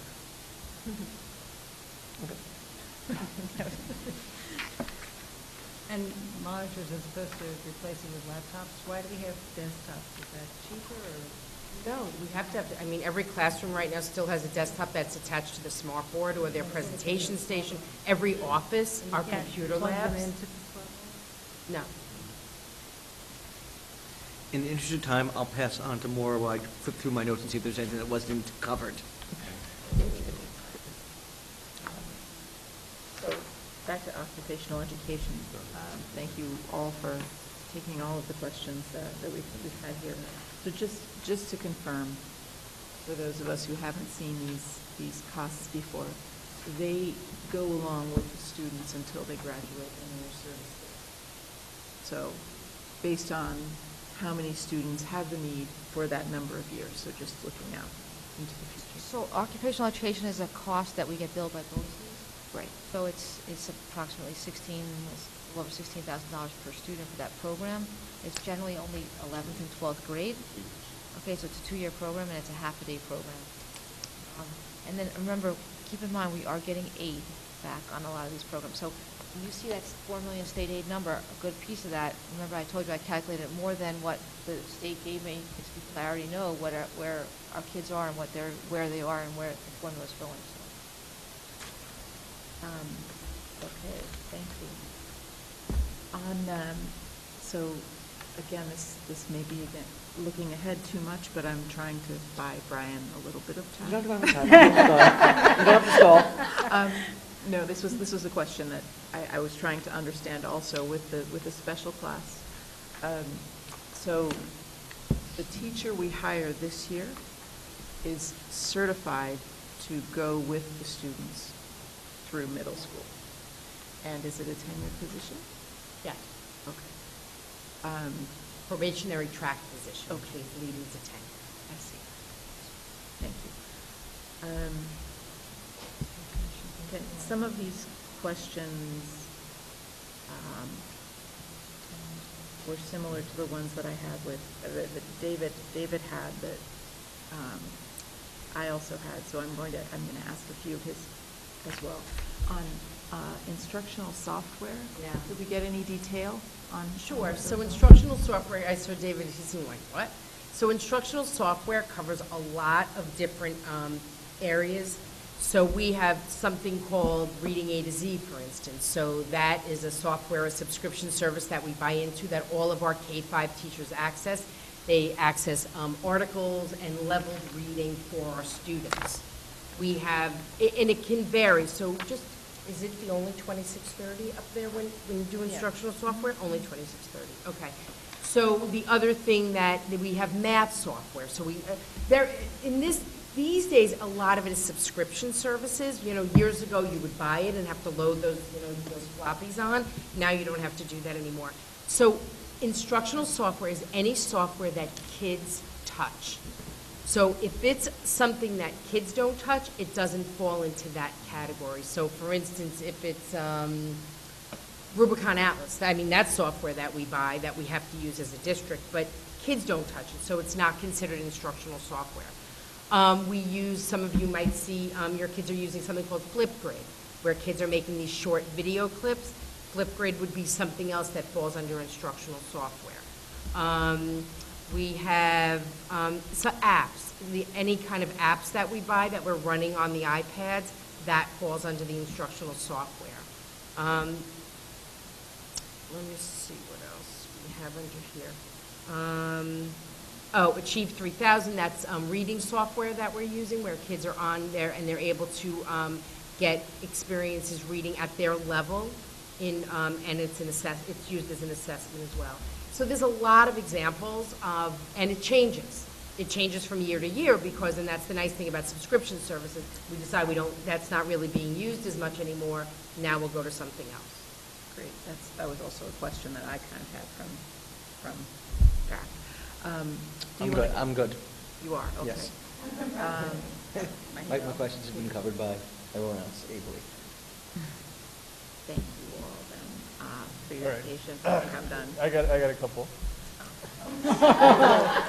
I know, we went that way, but I was still here. Ready? My turn. I've been saving up my energy.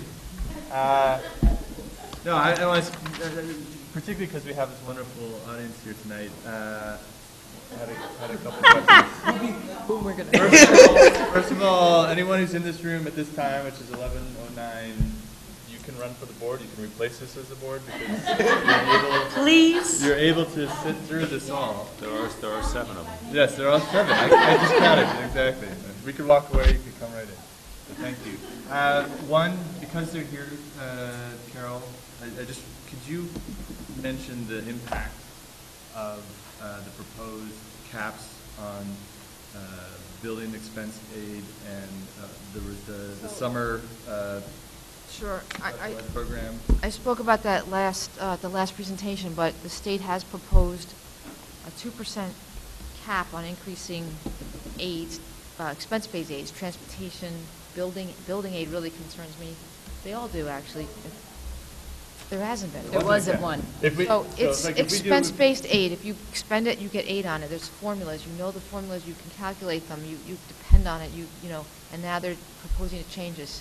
It's scary. The worst one for us probably would be even more than, well, that's bad. But the other one would be the summer special ed program. We've been getting 80% of that back, and we only have to pay 20% of that. They're proposing a sharing ratio based on your wealth factor, which means we would get back about 25%. That's a huge hit. So these are some risk factors that I mentioned last time, and they're still there. We are, there's a lot of advocacy against all these things.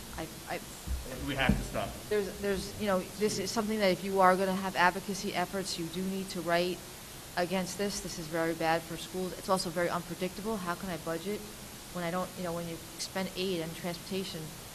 They should be based on formulas, and there's all kinds of data in those formulas. There's variables, but this is really not good. So there's a suggestion that we're getting more aid, but they're taking away all this money over here. So that's what we have to stop. because it really will make a real impact. It's the legislative session. Yeah, so it's the going on now. The legislators and conversations are going on now. Consider it, and over this next, it'll happen in the next 3 weeks, 4 weeks. Right. By It's, April you know, 1st. school board's So we have obviously to against get it. the word out now to squash it. Hasbro's against it, everybody's against it, so we'll, you know, but everybody's voices need to be heard on this one. And I could go on, but I will not. Michael, I just had one other question. I just looking at the notes real quick. The late bus run for the $25,800. I see it on page 30. The only thing that jumps out at me is I could understand the reasoning behind it, and it sounds good in theory. But is there a way to do some type of quick survey to see if Yes, parents right. would take advantage? Have we already talked about that? No, I share your interest. Oh, okay, yeah. I mean, because like the way you do the athletic survey, because I would feel more comfortable saying, let's set aside that much money if we thought, in fact, it was going to be. That would be good. So that being said, I see there may be some interest in any questions. So it's now 11:12, and we'll begin.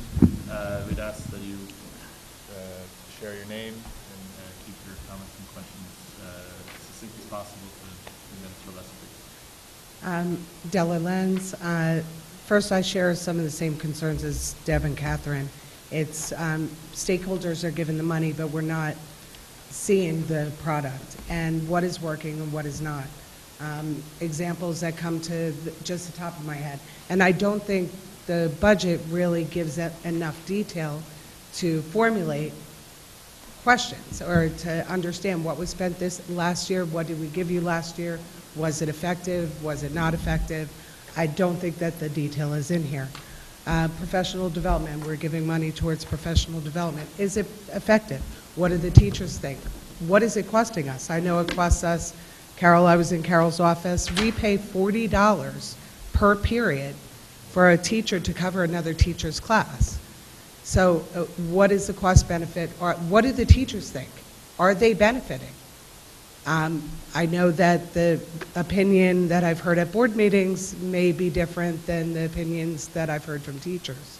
So are we providing the teachers with what they want and how much of it they want it? Because from what I'm hearing, they get pulled, and parents are frustrated with their teachers getting pulled out all the time. And the teachers are frustrated because they can't teach. So that's just one example. Another example is software that we use that was mentioned. We use our technology.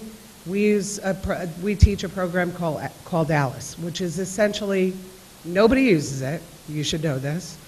Nobody uses it. It's essentially a visual-based Java. If they're not doing text-based coding by that age, there's a problem. We're not providing them with the technology that they need to succeed. I'm seeing it with my own kids and other kids. They don't know how to use stuff like Excel. They don't know how to plug in a formula. You know, are we providing technology that will benefit them going forward? I know that we've put a lot of money into Google, but you know, Google is simple. You know, it's made for simplicity. It's not, the business world is about power, which you need to know those softwares. So what are we doing? And like I said, I brought it to the board, I brought it to Jesse probably for about a decade now. Alice is a perfect example. You know, if our kids aren't doing text-based coding by this point, there's a serious problem. Another thing is having more details. What's the asset list? Give us an asset list. What are we using? What is effective? What do we not have to use? I know that we used to have it going back, I'm old, going back years ago, and we found a lot of cost savings. We were buying software that wasn't being utilized. And I think through stakeholder discussions and board discussions, we were able to find cost efficiencies. Plug for, you were talking about the salaries. I just want to remind everybody, the unions took, when we went through the recession, they took a 3-year pay freeze. The teachers took, and plus a 1-year hard freeze, and delayed steps. So I understand that it's a big cost for our district, but they've really supported us when we needed them. So I just wanted to keep that transparency going. Also, consultants. We hire a lot of consultants. The school asks and we give. Have they been effective? Have we gotten the benefit out of them? Are we having kind of a data of following? We're spending this. Is it effective? Do we do it again? I agree with you with data management. We need to understand. We can't wait 10 years and to find out, oh yeah, that didn't work.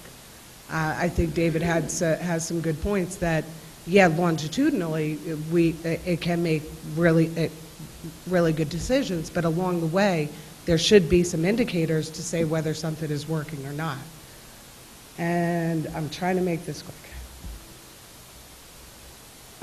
For another example is without having more details, I'm hearing two conflicting things. We need more monitors because before we used virtualization, so we had more monitors for less PCs, but that doesn't help me understand why we need more monitors because we're no longer doing the virtualization. So I don't understand what assets we have. We were in a cycle of replacements. So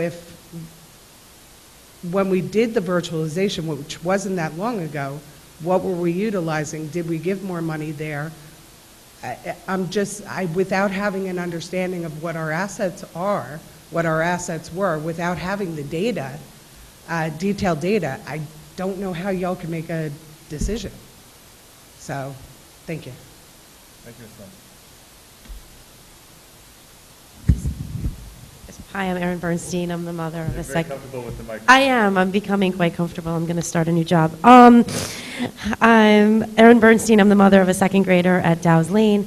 And I just had a few comments. One, just to go back to the calendar, and this might sound trivial, but one of the things that had been discussed, and thank you so much for the Spanish after school program. I appreciate it. But one of the things that was also discussed was dedicating a day at Dow's to an after-school language program, because right now it's competing with robotics and Legos, and I can tell you my son hates me for enrolling him in the Spanish program because he could have done Legos, but it's not his decision. It would be easier if there was one day just for language and then he could still do Legos, and I've heard that from some other moms as well, that their sons in particular are not very happy with them. So I'm just concerned if we do the every other day early dismissal, which makes sense, I don't know, from a PD perspective to combine it with meetings, just not to lose sight of that one day that we wanted to dedicate to after-school language programs. And we talked about it with Deb. I don't know, Raina, if that's percolated to you or not. I just don't understand. Oh, I'm sorry. I was just going to ask a clarifying question. Yeah. So right now, the Y programs run on Mondays and Thursdays, and the Spanish program is offered on Thursdays, and it competes with robotics and golf and every other fun thing that kids want to do after school. Not that Spanish isn't fun,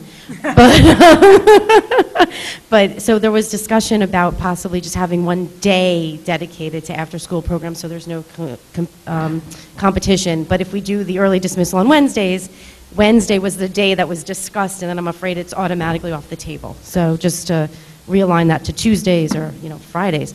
The other thing, just to kind of echo what Catherine said, I do think it's hard to approve the $61 million budget when you don't know what's in the starting $59 million. And the confusion probably comes in, and I may have missed it in one of the handouts, but I didn't see a forecasted actual for forecast for 17-18, where then it would be highlighted that the data costs that were budgeted in 17-18 aren't showing up in the projections for 17-18, but are still in the budget for 18-19. So I do think it is hard, and I've had this personal issue even at work where we look at I start a new job and I look at a starting point and I don't know what's in the starting point to know whether or not it makes sense. And you're focused always on what the changes are. So I do think it would be helpful to dissect the 59 million a bit more to understand whether or not it should be carried forward into the 61 million. So one of the other recommendations that had been made was possibly getting a foreign language consultant to evaluate how we could put a foreign language program into the elementary schools. And I guess as I look at the K through 2 project Lead the Way and the focus on STEM, I hear so much now how STEM has sort of evolved into STEAM, so I'm wondering if there's an opportunity to maybe morph that slightly, to make that a K through 2 project lead the way, incorporating arts, and maybe arts incorporating language, and think about it in that manner. I don't know if it makes sense. I'm not a curriculum expert, but I'm throwing it out there, just maybe it'll stick. Carol, so, on the budget, so I noticed that we're budgeting to use $422,000 from the fund balance. I know that's what we had budgeted for 17-18. I don't know where we're trending for the actuals. I'm curious what our fund balance is, because I always get worried when we start drawing down on our equity, so to speak, that it's not a sustainable model. So I don't know how many years of that we have left. I don't know if you're allowed to answer that now or not. It's late. Can you answer? We can clarify that one. Okay. So fund balance obviously is a number. It comes from surplus. We need to replace it every year in order to make sure we have it. We pretty much stay at that 4% level of the unappropriated number, and so we really can't go above that anyway. So you're using basically the same pieces. Okay, so it's every year it's 400, just churning. Okay. We're not depending on it for our budget year to year. Okay, because I'm seeing it under revenue, and for me that just, it was confusing me a little bit. Okay. The other thing, we had this whole discussion about safety and security and funding a lot of those initiatives through the bond. So I didn't see that, and I may have missed it in this budget presentation. Does that mean that if we don't get the bond, we can't do it because we're not budgeting for anything from an operating perspective? Well, that was part of the facilities budget. There were certain things in the facilities budget that Right. were safety security, like putting bollards in place and other pieces of it. And we may end up having to reshift some of our facilities money towards some security, but we do have, You have some money set aside, okay. All right, that's it, thanks.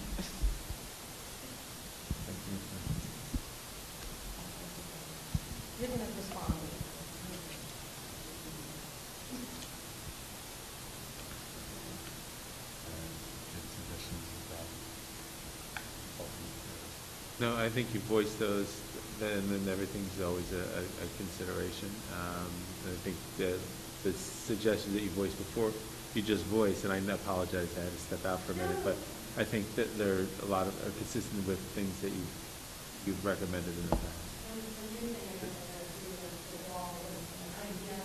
Of taking the project lead the way we position and expanding STEM to STEAM and having arts include language. So. Thanks. Yeah, no. Good evening. My name is Yasena Sorel. I have a first grader and a fourth grader. I would like to ask you a specific question with regards to foreign language clubs. There was a talk, and we were hoping to see it in the budget for the next year in Dow's Lane. So we were just wondering, because we were told that hopefully there would be a foreign language club, most likely Spanish and French, developed in Dow's Lane for the next school year. So I just wanted to see if it was really incorporated in the budget, if it was kind of, semi-approved. Yeah, so Carol did an analysis with our principals of our club budget, and the initiative is there from our principals, and we can afford it within our existing club funds. That's wonderful. So Thank you. there, so it's not new monies, but the commitment is there, the funding is there. It just, we can do it without new money. Thank you very much for that. Wonderful. And I have one quick question with regards to students out of district. I know we are accepting them because we want to help them, but also that this brings district a lot of financial benefits. I just would like to know how the students are evaluated before they join our district when it comes to their mental health. Because right now we have very important discussion about these things. And who does the evaluation? We know there was a student in middle school who was out of district, and there was a very bad incident with a teacher. And obviously this particular student had a problem. So it is important to really evaluate students who are being accepted. So I wanted to ask you, who evaluates them? So I would say it's multifaceted in that when we look at, there's programs you have for students that have particular types of disabilities, and Any of our students that come in, we're going through a process. We're looking at to ensure the students match the proper profile of our classes, that we're having site visits and reviewing, observing actual children before they arrive in Irvington, and that our own psychologists, everybody from Gail, Kimberly, everybody's involved in evaluating to ensure that the child is the proper match for our school district. I can tell you that over the course of this year, there have been students that are no longer in our programs based upon wanting to provide the right match for the student, the right match for our school district and our program. So, Thank you. I think that's very wise, and I think a lot of other parents think so. Good night. Thank you. In the front row? All right, thank you very much. We actually have some more business to conduct. 5 minutes? Consent agenda. The consent agenda. All in favor? May I have a motion to accept our consent agenda? So moved. Does anybody have any questions related to the consent Then agenda? I'll stay for a second. Nope. Do you have any motions? All in favor of our consent agenda? Carol just needs the motion. Who was it? Thank you. Maria? And Brian That was second. me. Brian? All in favor? Aye. And I believe we want to thank the PTSA for ordering pizza. Thank you for being here. Thank you for all you do, including The conference and the. Which 2 grand? The 2 grand. Yeah, 2 grand. including Yeah. Grants Policy. related to Pride Work Conference and Science Fair judging. I should send you a- Excellent. Thank you. And we will send committee reports tomorrow. And we will table committee reports for this evening. I know we love to share the latest. Could I think you're getting punchy. could I have a motion to? So moved. All Second. in favor for Aye. going home? Aye. Thank you. Aye. I'm going to. Catherine moved, Maura seconded. Okay. Presentations. Or did you move? Did you say you moved? Did you say you moved?